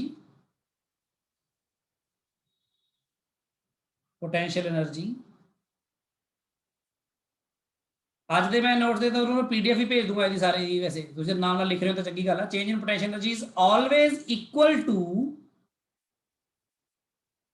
negative of work done by corresponding conservative force, क्योंकि corresponding क्यों, मतलब कि होता spring वाली गल चल रही है, ग्रेविटी की गल चल रही, जो भी है। सो इन्हों यह कह सकते हैं कि change in potential energy delta U जो होगा वो negative of work done by conservative force होगा।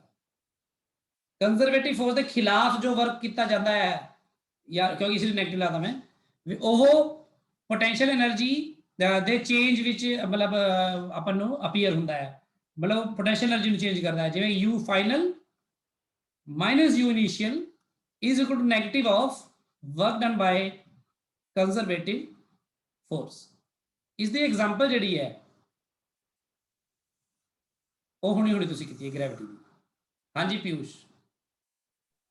ਸਰ ਆਪਾਂ ਨੈਗੇਟਿਵ ਕਿਉਂ ਕਰਦੇ ਆ ਸਰ ਮੋਰੇ ਸਰ ਜੇ ਯੂ ਐਫ ਸਰ ਵੱਡੀ ਹੋਵੇ ਯੂ ਆਈ ਤੋਂ ਇਹ ਬਾਅਦ ਦੀਆਂ ਗੱਲਾਂ ਨੇ, ਇਹਨਾਂ ਚ ਕੀ ਹੋਏਗਾ, ਇਹ ਫਾਈਨਲ ਤੇ ਇਨੀਸ਼ੀਅਲ ਬਾਅਦ ਦੀ ਗੱਲਾਂ ਨੇ। ਮੈਂ ਕਹਿ ਰਿਹਾ ਕਿ ਜਿਹੜਾ ਚੇਂਜ ਹੁੰਦਾ, ਚੇਂਜ ਮਤਲਬ ਫਾਈਨਲ ਮਾਈਨਸ ਇਨੀਸ਼ੀਅਲ ਹੁੰਦਾ, ਕਦੀ ਵੀ U I minus U F ਨਹੀਂ ਹੁੰਦਾ। ਪੂਰੀ ਫਿਜ਼ਿਕਸ ਦੇ ਵਿੱਚ ਕਿਸੇ ਵੀ ਜਗ੍ਹਾ ਤੇ ਜਦੋਂ ਤੁਹਾਡੇ ਸਾਹਮਣੇ ਇੱਕ ਸ਼ਬਦ ਵਰਤਿਆ ਕਿਸੇ ਨੇ ਚੇਂਜ, ਤਾਂ ਫਿਜ਼ਿਕਸ ਦੇ ਵਿੱਚ ਚੇਂਜ ਦਾ ਮਤਲਬ ਕੀ ਹੁੰਦਾ ਆ, ਫਾਈਨਲ ਕੁਆਂਟੀਟੀ ਦੀ ਵੈਲਿਊ ਮਾਈਨਸ ਇਨੀਸ਼ੀਅਲ। ਹਾਂਜੀ ਹੁਣ ਜਿਵੇਂ ਟੈਂਪਰੇਚਰ ਹੈ, ਜੇ ਮੰਨ ਲਓ ਹੁਣ ਟੈਂਪਰੇਚਰ ਦੀ ਗੱਲ ਕਰੀਏ, ਹੁਣ ਜੇ ਮੰਨ ਲਓ ਅਪ੍ਰੈਲ ਦੀ ਗੱਲ ਕਰੀਏ ਤਾਂ ਇਨੀਸ਼ੀਅਲ ਟੈਂਪਰੇਚਰ ਤੇਰਾ ਕਿਹੜਾ ਹੋਏਗਾ, ਜਨਵਰੀ ਵਾਲਾ ਹੋਏਗਾ ਨਾ, ਯੈਸ ਸਰ ਫਾਈਨਲ ਤੇਰਾ ਅਪ੍ਰੈਲ ਵਾਲਾ ਹੋਏਗਾ। ਯੈਸ ਸਰ ਡੈਲਟਾ ਟੀ ਹੋਏਗਾ ਤੇਰਾ, ਉਹ ਤੇਰਾ final temperature minus initial temperature ਹੋਏਗਾ। ਕੀ ਆਂਸਰ ਆਏਗਾ, ਪੋਜ਼ਿਟਿਵ ਕਿ ਨੈਗੇਟਿਵ? ਪੋਜ਼ਿਟਿਵ। ਇਹਦਾ ਮਤਲਬ ਟੈਂਪਰੇਚਰ ਵਧਿਆ ਆ, ਬਸ ਸਾਨੂੰ ਇਹੀ ਦੇਖ ਕੇ ਪਤਾ ਲੱਗ ਜਾਂਦਾ ਚੇਂਜ ਦਾ ਵੈਲਿਊ, ਕੀ ਟੈਂਪਰੇਚਰ ਵਧਿਆ ਆ ਹਾਂਜੀ ਸਰ ਸਰ ਠੀਕ ਹੈ ਹੈ। सर वो तो सर ठीक है सर बट मैं ऐसा पूछ रहा कि सर अगर यूएफ जो है सर ਉਹਦਾ ਮੈਗਨੀਟਿਊਡ ਅਗਰ ਵੱਡਾ ਹੋਇਆ ਮਤਲਬ ਜੋ ਇਨੀਸ਼ੀਅਲ ਪੋਟੈਂਸ਼ੀਅਲ એનર્ਜੀ ਹੈ ਉਸ ਤੋਂ ਹਾਂ ਤਾਂ ਸਰ ਉਹਦਾ ਆਂਸਰ ਸਰ ਪੋਜ਼ਿਟਿਵ ਆ ਜਾਊਗਾ ਬਟ ਸਰ ਜੋ ਵਰਕ ਹੈ ਉਹ ਨੈਗੇਟਿਵ ਹੈ ਤਾਂ ਸਰ ਨੈਗੇਟਿਵ ਹੈ, ਇਹ work done by conservative force negative ਹੈ ਨਾ, ਉਹਦੇ ਅੱਗੇ ਫਿਰ ਨੈਗੇਟਿਵ ਲੱਗਿਆ ਹੈ ਨਾ ਇੱਕ। ਦੇਖ ਇਸ ਗੱਲ ਨੂੰ, ਮੇਰੀ ਗੱਲ ਨੂੰ ਧਿਆਨ ਨਾਲ ਸਮਝ, ਮੈਂ ਅੱਗੇ ਗੱਲ ਕਰਨ ਲੱਗਿਆ, ਇਹਦੇ ਬਾਰੇ ਗੱਲ ਕਰਨ ਲੱਗਾ। ਦੇਖ ਮੈਂ ਇਹ ਕਹਿ ਰਿਹਾ ਵਾਂ, ਮੰਨ ਲਾ ਆ ਦੇਖ ਇੱਥੇ ਇੱਕ ਆ ਧਰਤੀ ਦਾ ਸਰਫੇਸ ਹੈ, ਠੀਕ ਹੈ, ਧਰਤੀ ਦਾ ਸਰਫੇਸ ਹੈ, ਇਸ ਸਰਫੇਸ ਤੇ ਕੋਈ ਬੋਡੀ ਇੱਥੇ ਪਈ ਹੈ ਐਮ ਮਾਸ, ਇਸ ਬੋਡੀ ਨੂੰ ਇੱਥੋਂ ਲੈ ਕੇ ਇੱਥੇ ਤੱਕ ਲੈ ਕੇ ਗਿਆ ਮੈਂ, ਯੈਸ ਸਰ ਬੋਡੀ ਦੀ ਇਨੀਸ਼ੀਅਲ ਪੋਜੀਸ਼ਨ ਹੈ, ਆ ਬੋਡੀ ਦੀ ਫਾਈਨਲ ਪੋਜੀਸ਼ਨ ਹੈ, ਇਹਨੂੰ ਲੈ ਕੇ ਉੱਪਰ ਜਾਣਾ ਆ h ਹਾਈਟ ਤੇ। ਤੂੰ ਮੈਨੂੰ ਇਹ ਦੱਸ ਵੀ ਇਹਦੀ ਪੋਟੈਂਸ਼ੀਅਲ એનર્ਜੀ ਵਧੀ ਕਿ ਘਟੀ? ਮੈਂ ਪਤਾ, ਮੈਂ ਮੰਨਣਾ ਮੈਨੂੰ ਨਹੀਂ ਪਤਾ, ਇੱਥੇ ਬਸ ਪੋਟੈਂਸ਼ੀਅਲ એનર્ਜੀ ਨੂੰ ਕੀ ਕਵਾਂਗੇ, ਯੂ ਆਈ, ਇੱਥੇ ਕੀ ਕਵਾਂਗੇ, ਯੂ ਐਫ। ਤਾਂ ਜਿਹੜੀ ਫਾਈਨਲ ਪੋਟੈਂਸ਼ੀਅਲ એનર્ਜੀ ਹੈ ਮਾਈਨਸ ਇਨੀਸ਼ੀਅਲ ਪੋਟੈਂਸ਼ੀਅਲ એનર્ਜੀ ਹੈ, ਚੇਂਜ ਇਨ ਪੋਟੈਂਸ਼ੀਅਲ એનર્ਜੀ ਜਿਹਨੂੰ ਕਹਿ ਰਿਹਾ ਮੈਂ, ਉਹ ਕਿਹਦੇ ਬਰਾਬਰ ਹੁੰਦੀ ਹੈ, minus of the work done under the conservative force. Yes sir ਤੇ work done by conservative force ਹੁਣੀ ਕੈਲਕੂਲੇਟ ਕਰਕੇ ਹਟੇ ਆ ਆਪਾਂ, ਕਿੰਨਾ ਹੋਏਗਾ ਇਸ ਕੇਸ 'ਚ? ਯੈਸ ਸਰ ਤਾਂ ਹੀ ਤਾਂ ਐਮਜੀਐਚ ਆਉਂਦਾ ਹੈ ਨਾ, ਵਰਕ ਡਨ ਪੋਟੈਂਸ਼ੀਅਲ એનર્ਜੀ ਤੁਹਾਡੀ, potential energy negative of that work done of the conservative force ਹੁੰਦੀ ਹੈ। ਤੇ ਹੁਣ ਪਤਾ ਅਰਥ ਦੇ ਸਰਫੇਸ ਤੇ ਪੋਟੈਂਸ਼ੀਅਲ એનર્ਜੀ ਨੂੰ ਆਪਾਂ ਕੀ ਮੰਨ ਲੈਂਦੇ ਆ, ਜ਼ੀਰੋ, ਤੇ ਇਹਨੂੰ ਮੰਨ ਲੈਂਦੇ ਆ ਯੂ ਕਹਿ ਲਓ, ਤਾਂ ਇਹਦਾ ਮਤਲਬ ਯੂ ਕਿੰਨਾ ਆ ਜਾਏਗਾ, mgh। ਕਲੀਅਰ ਹੈ ਗੱਲ? ਹਾਂਜੀ ਸਰ ਓਕੇ ਸਰ ਹਾਂਜੀ ਥੈਂਕ ਯੂ ਸਰ ਠੀਕ ਹੈ। ਹੁਣ ਮੈਂ ਇਹਦੀ ਗੱਲ ਸੁਣੋ, ਇੱਕ ਹੋਰ ਗੱਲ ਸੁਣੋ, ਮੈਂ ਕਹਿ ਰਿਹਾ ਮੈਂ ਇੱਥੇ ਟੋਆ ਪੱਟਤਾ ਇੱਕ, ਯੈਸ ਸਰ ਐਚ ਖੁਦ ਬਣਾਤੀ ਐਚ ਉਹਦੀ ਡੈਪਥ ਦੀ, ਤੇ ਇਹ ਜਿਹੜਾ ਹੈਗਾ ਆ ਇਹ ਆ ਕੇ ਇੱਥੇ ਗਿਰ ਗਿਆ ਆ ਕੇ ਨੀਚੇ। ਹੁਣ ਇਸ ਕੇਸ ਆ ਇਨੀਸ਼ੀਅਲ ਆ, ਇਹਦਾ ਆ ਕੀ ਹੈ, ਫਾਈਨਲ। ਹੁਣ ਸਾਰੀ ਗੱਲ ਨੀਚੇ ਚੱਲੇਗੀ, ਉੱਪਰਲਾ ਭੁੱਲ ਜਾਓ ਸਾਰਾ ਕੁਝ। ਤਾਂ U final minus U initial ਕੀ ਹੋਏਗਾ, minus of the work done ਅੰਦਰ ਕੰਜ਼ਰਵੇਟਿਵ। ਹੁਣ ਤੂੰ ਦੱਸ ਵਰਕ ਡਨ ਅੰਦਰ ਕੰਜ਼ਰਵੇਟਿਵ ਕਿੰਨਾ ਹੋਏਗਾ, mgh ਹੋ ਗਈ, mgh ਹੋਏਗਾ ਨਾ। ਫਾਈਨਲ ਮਾਈਨਸ ਇਨੀਸ਼ੀਅਲ ਕਰਕੇ ਆਇਆ, ਮਾਈਨਸ ਆ ਰਿਹਾ ਆਂਸਰ, ਇਹਦਾ ਮਤਲਬ ਤੇਰੀ ਪੋਟੈਂਸ਼ੀਅਲ એનર્ਜੀ ਘਟੀ ਹੈ ਕਿ ਵਧੀ ਹੈ? ਸਰ ਘਟ ਗਈ, ਨੈਗੇਟਿਵ ਹੋ ਗਈ ਸਰ, ਘਟ ਗਈ। ਸੋ ਜੇ ਇੱਥੇ 0 ਹੋਈ ਹੈ ਤਾਂ ਇੱਥੇ ਜੇ u ਮੰਨੋਗੇ ਤਾਂ ਇੱਥੇ ਪੋਟੈਂਸ਼ੀਅਲ એનર્ਜੀ ਕਿੰਨੀ ਆਏਗੀ, ਮਾਈਨਸ mgh। ਹੁਣ ਸਮਝ ਲੱਗੀ ਗੱਲ? ਹਾਂਜੀ ਸਰ। ਸੋ ਜਦੋਂ ਤੁਹਾਡਾ ਕੰਜ਼ਰਵੇਟਿਵ ਫੋਰਸ ਦੇ ਅਗੇਂਸਟ ਮੋਸ਼ਨ ਹੋ ਰਿਹਾ ਹੋਏਗਾ ਤਾਂ ਆਟੋਮੈਟਿਕਲੀ ਉਹਦਾ ਵਰਕ ਡਨ ਨੈਗੇਟਿਵ ਆਏਗਾ ਤੇ ਪੋਟੈਂਸ਼ੀਅਲ એનર્ਜੀ ਪੋਜ਼ਿਟਿਵ ਆਏਗੀ। ਤੇ ਜਦੋਂ ਵਰਕ ਡਨ ਤੁਹਾਡੇ ਕੰਜ਼ਰਵੇਟਿਵ ਫੋਰਸ ਦੀ ਦਿਸ਼ਾ ਵਿੱਚ ਹੀ ਚੱਲ ਰਿਹਾ ਹੋਏਗਾ ਮੋਸ਼ਨ, ਤਾਂ ਪੋਟੈਂਸ਼ੀਅਲ એનર્ਜੀ ਹਮੇਸ਼ਾ ਨੈਗੇਟਿਵ, ਹਾਂ ਨੈਗੇਟਿਵ ਜਾਂ ਕਹਿ ਦੋ ਘਟੇਗੀ। ਠੀਕ ਹੈ? ਯੈਸ ਸੋ ਇਹਦਾ ਮਤਲਬ ਮੈਂ ਤੁਹਾਨੂੰ ਦੱਸਾਂ, ਇਹਨੂੰ ਹੋਰ ਵੀ ਤਰ੍ਹਾਂ ਮੈਂ ਸੋਚ ਸਕਦਾ, ਮੈਂ ਇਹਨੂੰ ਹੋਰ ਵੀ ਵਧੀਆ ਤਰ੍ਹਾਂ ਇਹਨੂੰ ਮੈਂ ਐਕਸਪਲੇਨ ਕਰ ਸਕਦਾ ਤੁਹਾਨੂੰ। ਦੇਖੋ ਇਹ ਗੱਲ ਹੁੰਦੀ ਹੈ ਅਟਰੈਕਸ਼ਨ ਤੇ ਰਿਪਲਸ਼ਨ ਦੀ ਵੀ। ਜਿਵੇਂ ਇਹ ਚਲੋ ਐਂ ਕਰਦੇ ਆ, ਇੱਕ ਨਾ ਇੱਥੇ ਇੱਕ ਫਲਾਈਓਵਰ ਹੈ ਤੇ ਜਿਹੜਾ ਫਲਾਈਓਵਰ ਗਿਆ ਕਿ ਉੱਤਰ ਜਾਂਦਾ ਆ, ਠੀਕ ਹੈ, ਫਲਾਈਓਵਰ ਦੀ ਗੱਲ ਕਰਦੇ ਹਾਂ ਆ ਆਪਣੀ ਜ਼ਮੀਨ ਦੀ ਹਾਈਟ ਹੈ ਜਿੱਥੇ ਨਾਰਮਲ ਸੜਕ ਆ ਰਹੀ ਸੀ, ਤੇ ਫਲਾਈਓਵਰ ਦੀ ਜਿਹੜੀ ਆਮ ਕਰਕੇ ਉਚਾਈ ਹੈ ਇੱਥੇ, ਇਹ ਮੰਨ ਲਓ ਕਿੰਨੀ ਆ, h ਹੈ। ਇੱਕ ਰੇੜੀ ਵਾਲਾ ਇੱਥੋਂ ਆ ਰਿਹਾ ਆਰਾਮ ਨਾਲ, ਤੇ ਪਿੱਛੋਂ ਆਇਆ ਕਾਫੀ ਪਿੱਛੋਂ, ਮੈਂ ਦੇਖਾਂ ਜੇ ਇੱਧਰ ਹੋ ਜਾਵੇ, ਲੈ ਬਣ ਗਈ ਗੱਲ। ਦੇਖੋ ਰੇੜੀ ਵਾਲਾ ਪਿੱਛੋਂ ਆ ਰਿਹਾ ਆਰਾਮ ਨਾਲ, ਆ ਪੁਆਇੰਟ ਨੂੰ A ਮੰਨ ਲਓ, ਆ ਪੁਆਇੰਟ ਨੂੰ B ਮੰਨ ਲਓ। ਜਦੋਂ A ਤੋਂ ਲੈ ਕੇ B ਤੱਕ ਰੇਡੀ ਵਾਲਾ ਆ ਰਿਹਾ ਸੀ ਤਾਂ ਤੁਸੀਂ ਮੈਨੂੰ ਦੱਸੋ ਵਰਕ ਡਨ ਬਾਈ ਗ੍ਰੈਵਿਟੀ ਕਿੰਨਾ ਹੋਏਗਾ?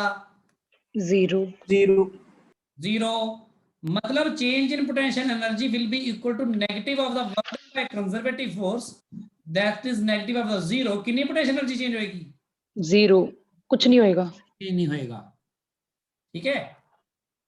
फिर रेडी वाले ने इतो B तो लेके पॉइंट ते चढ़ गया C ते, हुण ऊपर ते इहदा वर्क डन बाय ग्रेविटी कितना आएगा दसो? -mgh।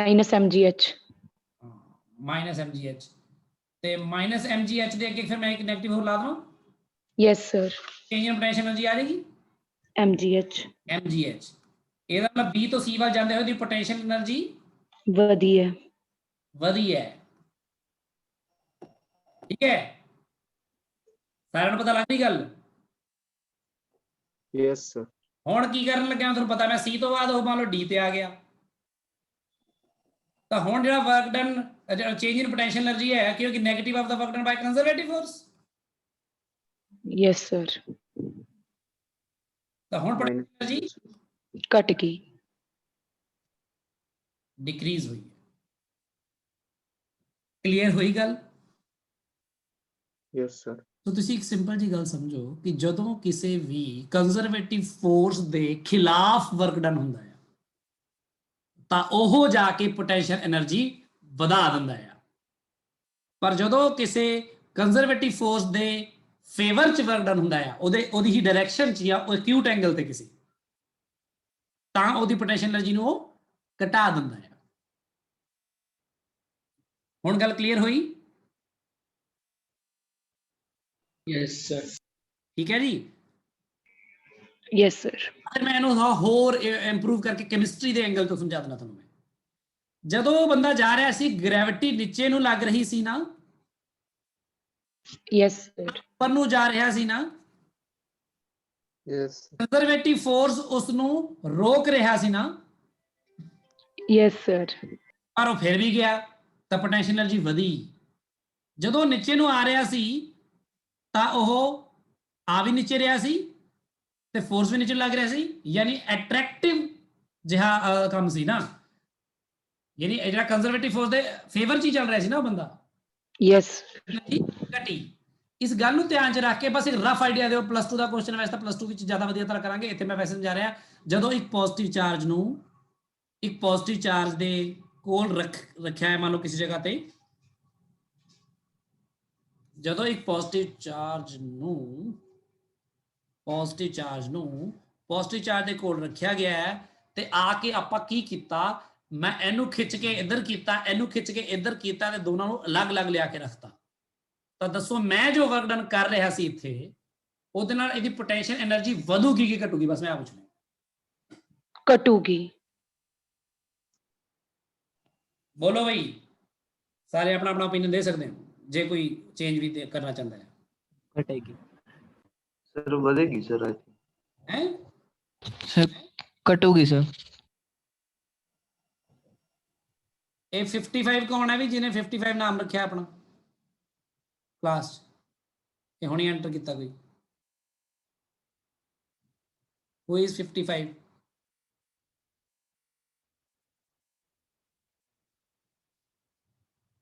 बिना नाम दे एंटर ना करिया करो तुसी। लीव करता सर उसने। ਪਤਾ ਨਹੀਂ ਕੌਣ ਸੀ ਵੀ ਨਾਮ ਦੇ ਬਿਨਾ ਨਹੀਂ ਹੈ ਚੱਲੂਗਾ ਮਤਲਬ ਮੈਨੂੰ ਪਤਾ ਤਾਂ ਲੱਗੇ ਮੈਂ ਕਿਹਦੇ ਨਾਲ ਗੱਲ ਕਰ ਰਿਹਾ ਅੱਛਾ ਜੀ ਇੱਥੇ ਪੋਟੈਂਸ਼ੀਅਲ એનર્ਜੀ ਕੀ ਹੋਏਗੀ ਘਟੂਗੀ ਵਧੂਗੀ ਸੋਚੋ ਜਦੋਂ ਤੁਸੀਂ ਇਹਨੂੰ ਲਿਜਾ ਰਹੇ ਹੋ ਤਾਂ ਇੱਥੇ ਮੰਨ ਲਓ ਪਹੁੰਚਿਆ ਕਿਸੇ ਮੋਮੈਂਟ ਤੇ ਤਾਂ नहीं ਤੁਸੀਂ ठीक कह रहे हो सर पॉजिटिव नेगेटिव होता तब बढ़ती है। हाँ यस सर तब बढ़ जाती। ठीक कह रहे हो अभी हो गया ठीक है कोई नहीं मैं रखदा ही पता लग जाता ना ਆਪਾਂ ਨੂੰ ਕਿ ਆ ਅਸਲ ਵਿੱਚ ਚਾਹੁੰਦੇ ਕੀ ਹੈ ਇਹਨਾਂ 'ਚ ਫਿਰ ਰਿਪਲਸ਼ਨ ਹੋਣੀ ਚਾਹੀਦੀ ਹੈ ਹਨਾ ਇਹ ਤਾਂ यस सर ਤੁਸੀਂ ਵੀ ਆਈ ਕਰ ਰਹੇ ਹੋ ਤਾਂ ਤੁਸੀਂ ਉਹਦੀ ਪੋਟੈਂਸ਼ੀਅਲ એનર્ਜੀ ਨੂੰ ਘਟਾ ਰਹੇ ਹੋ ਤੇ ਅਗਰ ਪੋਜ਼ਿਟਿਵ ਤੇ ਨੈਗੇਟਿਵ ਦੇ ਤਾਂ ਵਧਾ ਰਹੇ ਹੁੰਦੇ यस सर अच्छा न्यूक्लियस है कि पॉजिटिवली चार्ज एक इलेक्ट्रॉन है ਜਦੋਂ ਇਲੈਕਟ੍ਰੋਨ ਨਿਊਕਲੀਅਸ ਤੋਂ ਦੂਰ ਜਾਂਦਾ ਆ ਕਿਸੇ ਹੋਰ ਸ਼ੈਲ 'ਚ ਚਲ ਜਾਂਦਾ ਮੰਨ ਲਓ ਐਕਸਾਈਟਡ ਸਟੇਟ ਜਾਂ ਜੋ ਵੀ ਕਹਿੰਦੇ ਆਪਾਂ ਤਾਂ ਦੱਸੋ ਇਲੈਕਟ੍ਰੋਨ ਦੀ ਪੋਟੈਂਸ਼ੀਅਲ એનર્ਜੀ ਵੱਧਦੀ ਹੈ ਘਟਦੀ ਹੈ ਵਧੂਗੀ ਹਾਂ ਇਸੀलिए ਹਾਇਰ ਸਟੇਟ ਤੇ ਆਪਾਂ ਹਾਇਰ એનર્ਜੀ ਬੋਲਦੇ ਆ ਉਹਦੀ ਹਨਾ ਉਹ ਵੈਸੇ ਤਾਂ ਆਪਾਂ ਟੋਟਲ એનર્ਜੀ ਦੀ ਗੱਲ ਕਰਦੇ ਹੁੰਦੇ ਪਰ ਪੋਟੈਂਸ਼ੀਅਲ ਦਾ ਰੋਲ ਬਹੁਤ ਸਟਰੋਂਗ ਹੁੰਦਾ ਉੱਥੇ ਕਲੀਅਰ ਹੈ ਗੱਲ यस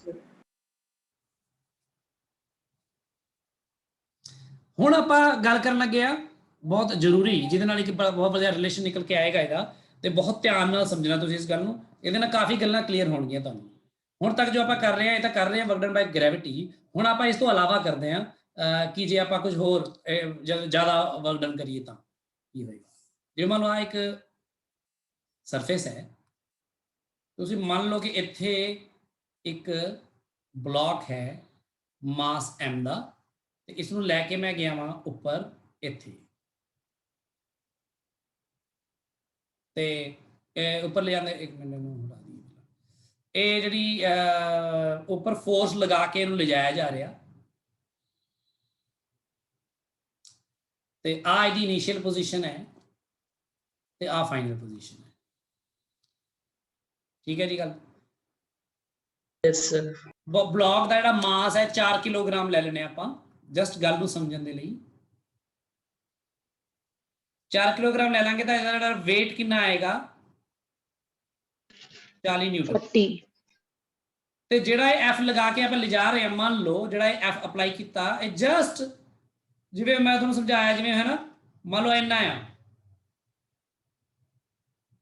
ਠੀਕ ਹੈ ਤਾਂ ਕਿ ਲਗਭਗ ਐਕਸਲਰੇਸ਼ਨ 0 ਹੈ ਜਸਟ ਉਹਨੇ 40 ਉਹਦੇ weight ਤੇ ਅਗੇਂਸਟ ਨਕ ਲਗਾ ਕੇ ਲੈ ਕੇ ਜਾ ਰਹੇ ਹਾਂ ਇੱਕ ਤਾਂ ਆ ਕੇਸ ਹੋ ਗਿਆ ਠੀਕ ਹੈ ਗੱਲ ਦੂਸਰਾ ਕੇਸ ਹੈਗਾ ਫਿਰ ਆਹੀ ਬਲੌਕ ਇੱਥੇ ਹੈ ਤੇ ਇੰਨੇ ਹੀ ਉੱਪਰ ਲੈ ਕੇ ਜਾਣਾ ਫਿਰ 4 kg ਹੈ ਪਰ ਇਸ ਵਾਰ ਜਿਹੜਾ ਆਪਾਂ ਅਪਲਾਈਡ ਫੋਰਸ ਲਗਾਇਆ ਜਾ ਰਹੇ ਹਾਂ ਉੱਪਰੋਂ ਲੈ ਕੇ ਉਹਨੂੰ ਮੰਨ ਲੈਂਦੇ ਆ ਕਿ ਆਪਾਂ 60 ਨਿਊਟਨ ਲਗਾ ਕੇ ਲੈ ਕੇ ਜਾ ਰਹੇ ਹਾਂ ਇਹ ਸੈਕੰਡ ਕੇਸ ਹੈ आएगा केस 1 आएगा केस 2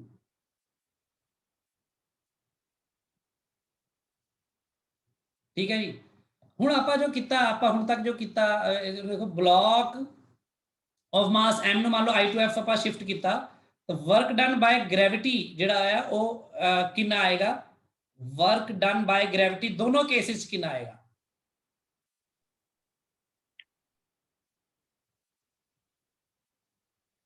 ਤੁਸੀਂ ਕਿੰਨਾ ਫੋਰਸ ਲਗਾਇਆ ਉੱਪਰ ਜਾਂਦੇ ਹੋਏ ਇਹ ਗੱਲ ਬਿਲਕੁਲ ਮੈਟਰ ਨਹੀਂ ਕਰਦੀ ਤੁਸੀਂ ਤਾਂ ਦੇਖਣਾ ਤੱਕ ਨਹੀਂ ਇਸ ਫੋਰਸ ਦੇ ਵੱਲ ਜਦੋਂ ਮੈਂ ਵਰਕ ਡਨ ਬਾਈ ਗ੍ਰੈਵਿਟੀ ਕਹਿ ਰਿਹਾ ਤੁਸੀਂ ਕਿਹਦੇ ਵੱਲ ਦੇਖਣਾ ਹੈ ग्रेविटी ਵੱਲ ਦੇਖਣਾ ਹੈ ਉਹ ਕਿੰਨੀ ਹੈ mg ਹੈ यस सर ਹਾਈਟ ਕਿੰਨੀ h ਹੀ ਹੈ ਹਨਾ yes sir work done by gravity ਜਿਹੜਾ ਉਹ ਹਰ ਕੇਸ 'ਚ ਉਨਾ ਹੀ ਆਉਣਾ ਚਾਹੀਦਾ ਨਾ ਜਿਵੇਂ ਜੇ ਮੈਂ ਇਹਨੂੰ ਕਹਾਂ ਕਿ ਮੈਂ ਇਹਦੀ ਐਗਜ਼ਾਮਪਲ ਦੇ ਵਿੱਚ ਜੇ ਕੋਈ ਡਿਸਟੈਂਸ ਲਵਾਂ ਜਾਂ ਡਿਸਟੈਂਸ ਨਾ ਵੀ ਲਵਾਂ ਚਲੋ ਜਸਟ ਮੈਂ ਇਹੀ ਗੱਲ ਕਰਦਾ ਤਾਂ ਕਿੰਨਾ ਆਏਗਾ mgh with negative sign minus तो डेल्टा U ਜਿਹੜਾ ਆਏਗਾ चेंज इन पोटेंशियल एनर्जी ਉਹ ਦੋਨੋਂ ਹੀ ਕੇਸਿਸ ਦੇ ਵਿੱਚ ਇਹ both cases ਹੈ ਨਾ both cases डेल्टा U कितना आएगा minus of work done by conservative force mgh result है तो कितना आएगा mgh ਇਹ डेल्टा U ਆਏਗਾ ਦੋਨੋਂ ਕੇਸਿਸ ਦੇ ਵਿੱਚ ਠੀਕ ਹੈ ਜੀ ਗੱਲ ਪਰ ਇਹਨਾਂ ਦੋਨੋਂ ਕੇਸਿਸ ਦੇ ਵਿੱਚ ਦੇਖੋ ਇੱਕ ਚੀਜ਼ ਹੈ ਜਿਹੜੀ ਬੜੀ ਇੰਪੋਰਟੈਂਟ ਹੈ ਕਿ ਉੱਪਰ ਨੂੰ ਜਦੋਂ ਜਾਵਾਂਗੇ ਤਾਂ ਇੱਥੇ ਦੇਖੋ ਆਹ ਵਾਲੇ ਕੇਸ 'ਚ ਜਿਹੜੀ ਫਾਈਨਲ ਇਹਦੀ ਵੈਲੋਸਿਟੀ ਕਿੰਨੀ ਹੋਏਗੀ, ਇੱਥੇ ਇਹਦੀ ਵੈਲੋਸਿਟੀ ਕਿੰਨੀ ਹੋਏਗੀ, ਅਗਰ f ਮੈਂ ਇੰਨਾ ਕੁ ਲਿਆ ਤੇ ਇਹਦੀ ਇੱਕ ਤਾਂ ਜਿਹੜੀ ਕਿਨੈਟਿਕ એનર્ਜੀ ਵਿੱਚ ਕੋਈ ਆਏਗੀ ਨਹੀਂ ਆਏਗੀ ਨਾ, ਕਿਉਂਕਿ ਜਸਟ ਉਹ ਬਹੁਤ ਜਸਟ ਪੁਸ਼ ਕੀਤਾ ਉਹਨੂੰ ਤਾਂ ਉਹਦੇ ਨਾਲ ਬਹੁਤ ਸਲੋਲੀ ਵੈਰੀ ਸਲੋ ਉੱਪਰ ਗਿਆ ਨਾ ਇਹ, ਤਾਂ ਇੱਥੇ ਜਾ ਕੇ ਇਹਦੀ ਕਿਨੈਟਿਕ એનર્ਜੀ ਕਿੰਨੀ ਹੋਏਗੀ 0।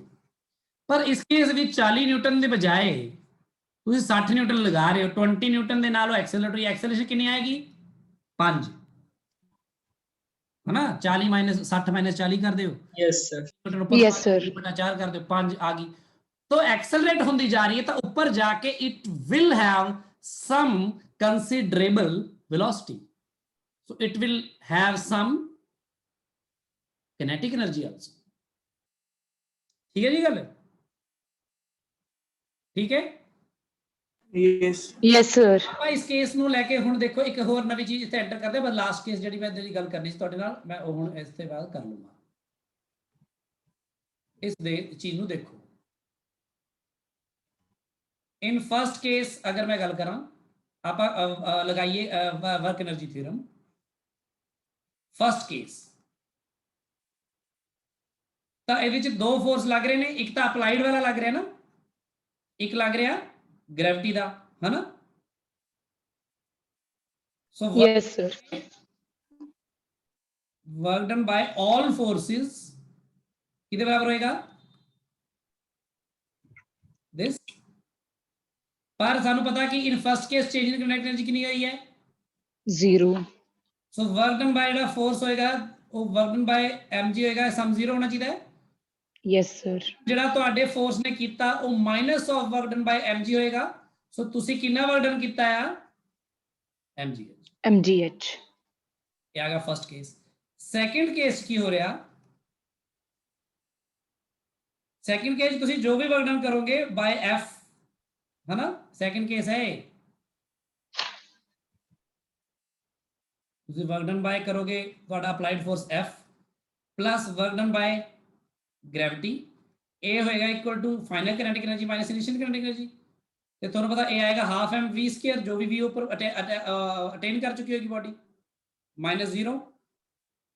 ਤਾਂ ਜਿਹੜਾ ਵਰਕ ਡਨ ਬਾय ਤੁਹਾਡਾ ਫੋਰਸ ਹੋਏਗਾ ਉਹ ਕਿਹਦੇ ਬਰਾਬਰ ਹੋਏਗਾ mgh plus half v square.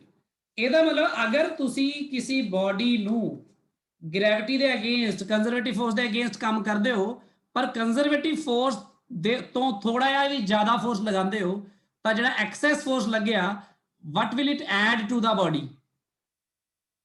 it will add kinetic energy, है ना, add kinetic energy to the body, जो कि अदरवाइज नहीं सी। सो मैं इत्थे इस गल नूं ऐ लिख सकदा हां सम अप करदे होए, that whenever, देखो बड़ी इंपॉर्टेंट चीज है, whenever given that object is moving very slowly, ਜਦੋਂ slowly क्या ਹੋਵੇ, ਜਿਵੇਂ ਉਸ ਕੁਐਸਚਨ ਚ ਵੀ ਸੀਗਾ ਜਿਹੜਾ ਮੈਂ ਪਿਛਲੇ ਅਸਾਈਨਮੈਂਟ ਚ ਕਰ ਰਹੀ, then ਇਹਦਾ ਮਤਲਬ ਕੀ ਹੁੰਦਾ ਹੈ, there is no change in kinetic energy। so अगर change in kinetic energy नहीं होया, so work done by all forces ਨੂੰ ਤੁਸੀਂ ਕੀ ਕਰ ਸਕਦੇ ਹੋ 0 by ਕਿਹੜੀ theorem, work energy theorem।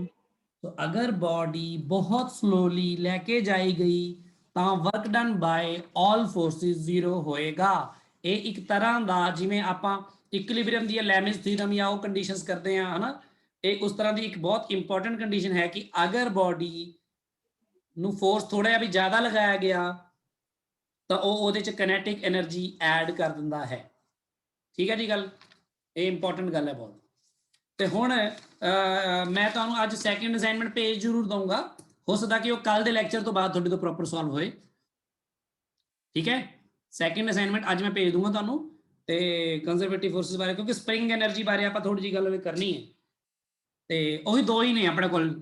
Spring energy ਹੈ ਬਸ ਥਿਓਰੈਟਿਕਲੀ ਆਪਣਾ ਹੋ ਸਕਦਾ ਕਿ ਖਤਮ ਹੋ ਜਾਏ, मतलब कि कल ही खत्म हो जाए आवाला पोर्शन, ਜਿਹੜਾ ਕੋਲੀਜ਼ਨ ਵਾਲਾ ਪੋਰਸ਼ਨ ਹੈ ਉਹ ਅੱਗੇ ਆਪਾਂ ਅਗਲੇ ਟੌਪਿਕ 'ਚ ਕਰਾਂਗੇ, ਠੀਕ ਹੈ। ਸੋ ਫਿਰ ਆਪਾਂ ਅਸਾਈਨਮੈਂਟਸ ਨਿਊਮੈਰੀਕਲਸ ਤਰ੍ਹਾਂ ਦੇ ਨਿਊਮੈਰੀਕਲਸ ਇਹਨੂੰ ਕਰਾਂਗੇ ਹੋਰ। ਤੇ ਦੇਖੋ ਤੁਹਾਨੂੰ ਪਤਾ ਕਿ ਹਮੇਸ਼ਾ ਕਦੀ ਵੀ ਸੇਮ ਪੇਸ 'ਚ ਲਾਈਫ ਨਹੀਂ ਚੱਲਦੀ, ਸੇਮ ਪੇਸ 'ਚ ਕਦੀ ਕੁਝ ਨਹੀਂ ਚੱਲਦਾ, ਇਸ ਲਈ ਕਈ ਵਾਰ ਅਪਸ ਐਂਡ ਡਾਊਨਸ ਤੁਹਾਡੇ ਵਿੱਚ ਵੀ ਆਉਂਦੇ ਰਹਿੰਦੇ ਨੇ ਤੇ ਤੁਸੀਂ ਉਸ ਗੱਲ ਨੂੰ ਲੈ ਕੇ ਕਈ ਵਾਰ ਘਬਰਾ ਜਾਂਦੇ ਹੋ। ਤਾਂ ਘਬਰਾਉਣਾ ਨਹੀਂ ਹੈ, ਕਿਸੇ ਚੀਜ਼ ਤੋਂ ਡਰਨਾ ਨਹੀਂ ਹੈ। ਜਿਵੇਂ ਤੁਹਾਡਾ ਪਿਛਲਾ ਟੈਸਟ ਹੋਇਆ ਸੀ ਜਿਸ 'ਚ ਨਿਊਮੈਰਿਕ ਆਨਸਰ ਸੀਗੇ ਤਾਂ ਤੁਸੀਂ ਸਾਰੇ ਜਣੇ ਕਾਫੀ ਟੈਨਸ਼ਨ ਲੈ ਗਏ ਸੀ ਬਹੁਤ ਜ਼ਿਆਦਾ, ਕੋਈ ਲੋੜ ਨਹੀਂ ਟੈਨਸ਼ਨ ਲੈਣ ਦੀ। ਤੁਸੀਂ ਕੱਲ ਦਾ ਟੈਸਟ ਦਿੱਤਾ, ਕਾਫੀ ਬੱਚਿਆਂ ਨੇ ਕਾਫੀ ਵਧੀਆ ਪਰਫਾਰਮ ਕੀਤਾ ਵਾ, ਠੀਕ ਹੈ, ਕਿਉਂਕਿ ਉਹ ਕੱਲ ਦਾ ਟੈਸਟ ਬਹੁਤ ਮੈਨੂੰ ਲੱਗਦਾ ਉਹ ਸੀਗਾ ਵੀ ਤੁਹਾਡੇ ਕੋਲ ਇੱਕ ਕੁਐਸਚਨ ਲਈ ਮੈਡੀਕਲ ਵਾਲਿਆਂ ਕੋਲ ਤਾਂ 2 ਹੀ ਮਿੰਟ ਸੀ। ਸੋ ਜੇ ਤੁਸੀਂ ਉਹਦੇ ਵਿੱਚ ਅਟੈਂਪਟ ਕੀਤਾ ਆ ਤੇ ਕਾਫੀ ਹੱਦ ਤੱਕ ਵਧੀਆ ਕੁਐਸਚਨ ਰਿਪਲਾਈ ਕੀਤੇ ਨੇ ਤੇ ਬਹੁਤ ਵਧੀਆ ਆ ਉਹ। ਤੇ ਨਾਨ ਮੈਡੀਕਲ ਵਾਲਿਆਂ ਕੋਲ ਮੇਰੇ ਖਿਆਲ ਨਾਲ 2 ਮਿੰਟ 10 ਸੈਕਿੰਡ 15 ਸੈਕਿੰਡ ਹੀ ਹੋਣੇ ਆ। ਤਾਂ ਉਹਨੂੰ ਤੁਸੀਂ 2 ਮਿੰਟ ਦੇ ਵਿੱਚ ਉਹਨੂੰ ਸੋਲਵ ਕਰਕੇ ਆਪ ਅਗਰ ਵਧੀਆ ਕਰ ਪਾਏ ਹੋ 70 75 ਨੰਬਰ 60 ਨੰਬਰ 50 ਨੰਬਰ ਅਟੈਂਪਟ ਕੀਤੇ ਤਾਂ ਅਗਲੀ ਵਾਰ ਹੋਰ ਵਧੀਆ ਕਰ ਲਓਗੇ। ਤੇ ਜਿਹੜੀ ਆਪਾਂ ਹੌਲੀ ਹੌਲੀ ਇੰਪਰੂਵ ਕਰ ਰਹੇ ਹਾਂ, ਤੁਸੀਂ ਆਪ ਸੋਚੋਗੇ, ਤੁਸੀਂ ਮਹਿਸੂਸ ਕਰਨ ਲੱਗ ਜਾਓਗੇ ਆਪ ਹੀ ਕਿ ਤੁਸੀਂ ਇੰਪਰੂਵ ਕਰ ਰਹੇ ਹੋ, ਤੁਸੀਂ ਨਵੀਆਂ ਚੀਜ਼ਾਂ ਸਿੱਖ ਰਹੇ ਹੋ। ਤੇ ਆਪਾਂ ਜਿਹੜਾ ਮੈਂ ਇਹ ਈਚ ਐਂਡ ਐਵਰੀ ਕੁਐਸਚਨ ਕਰਾ ਰਿਹਾ ਵਰਕ ਪਰ એનર્ਜੀ ਦਾ, ਇਹਦਾ ਕਾਰਨ ਆ ਹਰ ਕੁਐਸਚਨ ਦੇ ਕਈ ਵਾਰ ਮੈਂ 2 3 ਤਰ੍ਹਾਂ ਕਰਾ ਰਿਹਾ, ਉਹਦਾ ਇੱਕ ਕਾਰਨ ਆ ਕਿ ਮੈਂ ਪਿਛਲੀ ਸਾਰੀ ਕਮੀਆਂ ਦੂਰ ਕਰਨੀ ਚਾਹੁੰਦਾ ਵਾ ਤੁਹਾਡੀਆਂ, ਜਿਹੜੀ ਕਾਈਨੈਮੈਟਿਕਸ ਵਿੱਚ ਰਹਿ ਗਈਆਂ ਹੋਣ, ਰਿਲੇਟਿਵ ਵੈਲੋਸਿਟੀ 'ਚ ਰਹਿ ਗਈਆਂ ਹੋਣ, ਜਿਹੜੀ ਕਿਸੇ ਵੀ ਤਰ੍ਹਾਂ ਰਹਿ ਗਈਆਂ ਹੋਣ ਤਾਂ ਉਹ ਪ੍ਰੋਜੈਕਟਾਈਲ 'ਚ ਰਹਿ ਗਈਆਂ ਹੋਣ, ਉਹ ਉਹਨਾਂ ਚੀਜ਼ਾਂ ਨੂੰ ਇਹਦੇ ਵਿੱਚ ਜਦੋਂ ਕੰਮ ਕਰਦੇ ਹਾਂ ਯੂਜ਼ ਕਰਦੇ ਹਾਂ ਆਪਾਂ, ਤੁਹਾਡੀ ਪ੍ਰੈਕਟਿਸ ਹੋ ਰਹੀ ਹੈ, ਤੁਸੀਂ ਪੁਰਾਣੀ ਚੀਜ਼ਾਂ ਬਾਰੇ ਵੀ ਸੋਚ ਰਹੇ ਹੋ।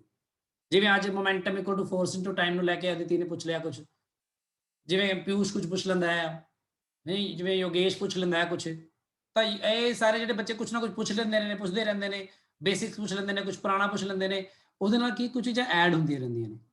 ਸੋ ਮੈਂ ਬਹੁਤ ਹੋਪਫੁਲ ਹਾਂ ਕਿ ਆਪਾਂ ਬਹੁਤ ਵਧੀਆ ਕਰ ਰਹੇ ਹਾਂ ਤੇ ਬਹੁਤ ਵਧੀਆ ਕਰਾਂਗੇ, ਹੋਰ ਵਧੀਆ ਕਰਾਂਗੇ, ਇਹਨੂੰ ਹੋਰ ਇੰਪਰੂਵ ਕਰਾਂਗੇ। ਤੇ ਆਪਾਂ ਜਦੋਂ 5 ਯੂਨਿਟਸ ਆਪਣੇ ਹੋ ਜਾਣਗੇ ਤਾਂ ਤੁਸੀਂ ਮੇਰੀ ਗੱਲ ਤੇ ਯਕੀਨ ਰੱਖੋ, ਬਹੁਤ ਸਮੂਥ ਤੇ ਫਾਸਟ ਹੋਏਗਾ ਫਿਰ ਕੰਮ ਤੁਹਾਡੇ ਤੋਂ, ਤੁਸੀਂ ਆਪ ਹੀ ਬਹੁਤ ਵਧੀਆ ਕਰਨ ਲੱਗ ਜਾਣਾ। ਬਸ ਹੁਣੀ ਬਹੁਤ ਬਰੀਕੀ ਵਿੱਚ ਜਾ ਕੇ ਆਪਾਂ ਕਨਸੈਪਟਸ ਨੂੰ ਸਮਝ ਰਹੇ ਹਾਂ ਤੇ ਆਪਾਂ ਨੂੰ ਇਹ ਸਮਝਣਾ ਚਾਹੀਦਾ ਇਸ ਤਰ੍ਹਾਂ। ਕਈ ਵਾਰ ਜਿਵੇਂ ਬਾਇਓਲੋਜੀ ਵਾਲੇ ਨੂੰ ਜ਼ਿਆਦਾ ਚੰਗੀ ਤਰ੍ਹਾਂ ਪਤਾ, ਜਿਵੇਂ ਆਪਾਂ ਵੀ ਪਤਾ ਹੈ ਹੁਣ ਆਂਡਾ ਹੁੰਦਾ ਹੈ, ਪਤਾ ਨਹੀਂ ਕਿੰਨੇ ਦਿਨ 'ਚ ਚਲੋ ਉਹਦੇ 'ਚ ਚੂਜਾ ਬਾਹਰ ਆਉਂਦਾ ਹੈ। ਤੇ ਆਂਡਾ ਜਦੋਂ ਆਂਡਾ ਹੁੰਦਾ ਨਾ, ਕਿਸੇ ਨੂੰ ਨਹੀਂ ਲੱਗ ਰਿਹਾ ਹੁੰਦਾ ਵੀ ਉਹ ਆਂਡੇ 'ਚ ਕੁਝ ਆਮਲੇਟ ਹੀ ਬਣੂਗਾ, ਸਾਰਿਆਂ ਨੂੰ ਲੱਗਦਾ ਵੀ ਉਹ ਕੁਝ ਨਹੀਂ ਨਿਕਲੂਗਾ। ਆਂਡੇ ਦੇ ਉੱਪਰ ਮੁਰਗੀ ਆ ਕੇ ਬੈਠਦੀ ਹੈ। ਤੇ ਜਿਹੜੇ ਬੰਦੇ ਨੂੰ ਬਾਇਓਲੋਜੀ ਬਾਰੇ ਨਹੀਂ ਸਮਝ, ਜਿਹੜਾ ਬੰਦਾ ਨਹੀਂ ਸਮਝਦਾ ਵੀ ਕਿਵੇਂ ਵਿਕਾਸ ਹੁੰਦਾ ਹੈ ਚੀਜ਼ਾਂ ਦਾ, ਉਹ ਸੋਚੂਗਾ ਕਿ ਮੁਰਗੀ ਤਾਂ ਐਂ ਆ ਕੇ ਬੈਠਦੀ ਉੱਠ ਜਾਂਦੀ, ਆਂਡਾ ਤਾਂ ਉਦਾਂ ਦਾ ਹੀ ਦਿਖਦਾ ਰਹਿੰਦਾ ਨਾ। ਦੇਖਣ ਵਿੱਚ ਆਂਡੇ 'ਚ ਕੋਈ ਫਰਕ ਨਹੀਂ ਆਉਂਦਾ। ਆਂਡੇ ਤੇ ਬੈਠਦੀ ਮੁਰਗੀ ਚੱਲ ਜਾਂਦੀ ਹੈ, ਫਿਰ ਬੈਠਦੀ ਹੈ, ਫਿਰ ਸੇਕਦੀ ਹੈ, ਫਿਰ ਸੇਕਦੀ ਹੈ, ਸੇਕਦੀ ਰਹਿੰਦੀ ਹੈ। ਜਦੋਂ ਅੰਦਰ ਇੱਕ ਦਿਨ ਆਂਡਾ ਹਿੱਲਦਾ ਹੈ ਤੇ ਅੰਦਰੋਂ ਚੁੰਝ ਪੈਂਦੀ ਹੈ ਤੇ ਉਹ ਆਂਡਾ ਟੁੱਟਦਾ ਹੈ, ਖੋਲ ਉਹਦਾ ਟੁੱਟਦਾ ਹੈ ਤੇ ਉਹ 'ਚੋਂ ਬਾਹਰ ਆਉਂਦਾ ਹੈ ਚੂਜਾ, ਤੇ ਬਾਹਰ ਦੀ ਦੁਨੀਆ ਦੇਖਦਾ ਹੈ, ਫਿਰ ਇੱਕਦਮ ਹੈਰਾਨ ਹੋ ਜਾਂਦੇ ਸਾਰੇ, ਬਹੁਤ ਖੁਸ਼ ਹੋ ਜਾਂਦੇ ਆ ਕਿ ਦੇਖੋ ਵੀ ਆਂਡੇ 'ਚੋਂ ਚੂਜਾ ਬਾਹਰ ਆਇਆ, ਵੀ ਨਵੀਂ ਲਾਈਫ ਸ਼ੁਰੂ ਹੋਈ। ਇਸੇ ਤਰ੍ਹਾਂ ਤੁਹਾਡੇ ਨਾਲ ਵੀ ਹੁੰਦਾ ਹੈ, ਤੁਸੀਂ ਮਿਹਨਤ ਕਰਦੇ ਹੋ, ਅੱਜ ਤੁਸੀਂ 4 ਹੀ ਸਵਾਲ ਕਰ ਪਾਏ ਬਹੁਤ ਮਗਜਮਾਰੀ ਕਰਕੇ, ਤੁਸੀਂ ਕਹਿੰਦੇ ਓਹੋ ਕੁਝ ਨਹੀਂ ਹੋ ਰਿਹਾ, ਕਿਉਂਕਿ ਤੁਸੀਂ ਉੱਦਾਂ ਸੋਚ ਰਹੇ ਹੋ। ਜਿਹੜੇ ਬੰਦੇ ਆਂਡੇ ਨੂੰ ਦੇਖਦੇ ਰਹਿੰਦੇ ਕੁਝ ਹੋਇਆ ਤਾਂ ਹੈ ਨਹੀਂ, ਮੁਰਗੀ ਬੈਠ ਕੇ ਉੱਠ ਗਈ ਫਿਰ ਵੀ ਕੁਝ ਨਹੀਂ ਹੋਇਆ। ਤੁਸੀਂ ਫਿਰ ਅਗਲੇ ਦਿਨ 4 ਸਵਾਲ ਦੀ ਗੱਲ 6 ਕਰਦੇ ਹੋ, 8 ਕਰਦੇ ਹੋ, 10 ਕਰਦੇ ਹੋ, ਤੁਹਾਨੂੰ ਲੱਗਦਾ ਕਿ ਵੀ ਬਹੁਤ ਸਲੋ ਚੱਲ ਰਿਹਾ, ਮੇਰੇ ਤੋਂ ਨਹੀਂ ਹੋ ਰਿਹਾ, ਮੈਂ ਬਹੁਤ ਸਲੋ ਅੱਗੇ ਵਧ ਰਿਹਾ। ਡੋਂਟ ਵਰੀ ਅਬਾਊਟ ਇਟ, ਬਿਲਕੁਲ ਵੀ ਵਰੀ ਨਾ ਕਰੋ ਇਸ ਗੱਲ ਬਾਰੇ। ਤੁਸੀਂ ਇੱਕ ਵਾਰ ਉਹ ਜਦੋਂ ਸਟੇਜ ਆਊਗੀ ਨਾ, ਜਦੋਂ ਅੰਦਰੋਂ ਚੁੰਝ ਪੈਣੀ ਹੈ, ਇੰਟਰਨਲ ਮੋਸ਼ਨ ਤੁਹਾਡੇ ਅੰਦਰੋਂ ਜਦੋਂ ਮੋਸ਼ਨ ਫੁੱਟਣਾ ਹੈ ਬਾਹਰ ਨੂੰ, ਤੁਸੀਂ ਕਹਿਣਾ ਲੈ ਵੀ ਹੋ ਗਿਆ ਕੰਮ, ਹੁਣ ਮੈਨੂੰ ਫਿਜ਼ਿਕਸ ਕਰਨ 'ਚ ਮਜ਼ਾ ਆਉਂਦਾ, ਹੁਣ ਮੈਂ ਫਿਜ਼ਿਕਸ ਕਰੂੰਗਾ ਕੁਝ ਵੀ।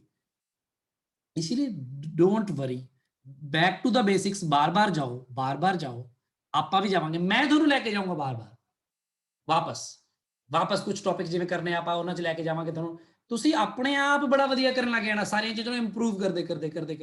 ਕੋਈ ਥੋੜਾ ਜਲਦੀ ਇੰਪਰੂਵ ਹੋ ਜਾਏਗਾ, ਕੋਈ ਥੋੜਾ ਲੇਟ ਹੋ ਜਾਏਗਾ, ਪਰ ਸਾਰੇ ਹੋ ਜਾਣਗੇ।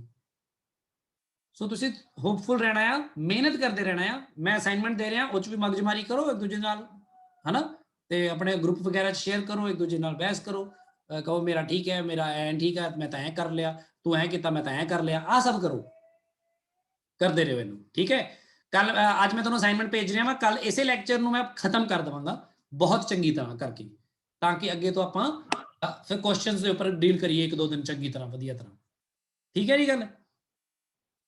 Yes sir, thank you sir. ਸੁਣੋ, ਜਿਹੜੇ ਮੈਂ ਤੁਹਾਨੂੰ ਕਿਹਾ ਸੀ ਨਾ ਕੈਲਕੂਲਸ ਵਾਲੇ ਬੱਚੇ ਵੀ, ਕੈਲਕੂਲਸ ਜਿਨ੍ਹਾਂ ਨੇ ਕਰਨਾ ਵਾ ਬੇਸਿਕਸ, ਉਹ ਅੱਜ ਸ਼ਾਮ ਨੂੰ 4 ਵਜੇ ਵੇਲੇ ਹੋ ਨਾ ਯੋਗੇਸ਼? ਹਾਂਜੀ ਸਰ। ਅੱਜ ਸ਼ਾਮ ਨੂੰ 4 ਵਜੇ ਤੋਂ ਲੈ ਕੇ ਮਤਲਬ 45 ਮਿੰਟ ਹੀ ਹੋ ਸਕਦਾ ਮੈਂ ਕਰਾ ਪਾਵਾਂ ਅੱਜ, ਵੀ ਤੁਹਾਨੂੰ ਮੈਂ ਕੈਲਕੂਲਸ ਦੇ ਬੇਸਿਕਸ ਦੱਸੂਗਾ ਬਿਲਕੁਲ ਆਰਾਮ ਨਾਲ, ਸ਼ੁਰੂ ਤੋਂ ਕੋਈ ਗੱਲ ਨਹੀਂ, ਜਿੰਨਾ ਵੀ ਜੋ ਵੀ ਬੇਸਿਕ ਰੂਲ ਯੂਜ਼ ਹੁੰਦੇ ਨੇ ਸਾਰੇ ਦੱਸ ਦੂੰਗਾ ਅੱਜ 4 ਵਜੇ ਆਪਾਂ ਮਿਲਦੇ ਆ। ਜਿਹਦਾ ਦਿਲ ਕਰੇ ਆ ਜਿਓ, ਤੁਸੀਂ ਰਹਿਣ ਦਿਓ ਵੀ ਬਾਕੀ ਬੱਚੇ ਜਿਹੜੇ ਸਾਰੇ ਜਿਹੜੇ ਕਰ ਰਹੇ ਹੋ ਜਿਹਨਾਂ ਨੂੰ ਕੈਲਕੂਲਸ ਕੋਈ ਬਹੁਤ ਵੱਡੀ ਦਿੱਕਤ ਨਹੀਂ, ਤੁਸੀਂ ਰਹਿਣ ਦਿਓ, ਤੁਸੀਂ ਬੋਰ ਹੀ ਹੋਣਾ ਵਾ, ਤੁਹਾਨੂੰ ਕੁਝ ਨਵਾਂ ਲੱਗਣਾ ਨਹੀਂ, ਤੁਸੀਂ ਕਹਿਣਾ ਵੀ ਆਪਾਂ ਫੇਰ ਉਹੀ ਕਿਉਂ ਕਰ ਰਹੇ ਆ। ਪਰ ਜਿਹੜੇ ਬਾਕੀ ਬੱਚੇ ਜਿਹਨਾਂ ਨੂੰ ਲੱਗਦਾ ਕਿ ਤੁਹਾਨੂੰ ਲੋੜ ਹੈ ਤੁਸੀਂ ਆ ਜਾਓ ਤਾਂ ਕਿ ਆਪਾਂ ਉਹਨੂੰ ਕਰੀਏ ਵਧੀਆ ਤਰ੍ਹਾਂ ਸ਼ਾਮ ਨੂੰ 4 ਵਜੇ। Thank you. Okay sir. Thank you sir.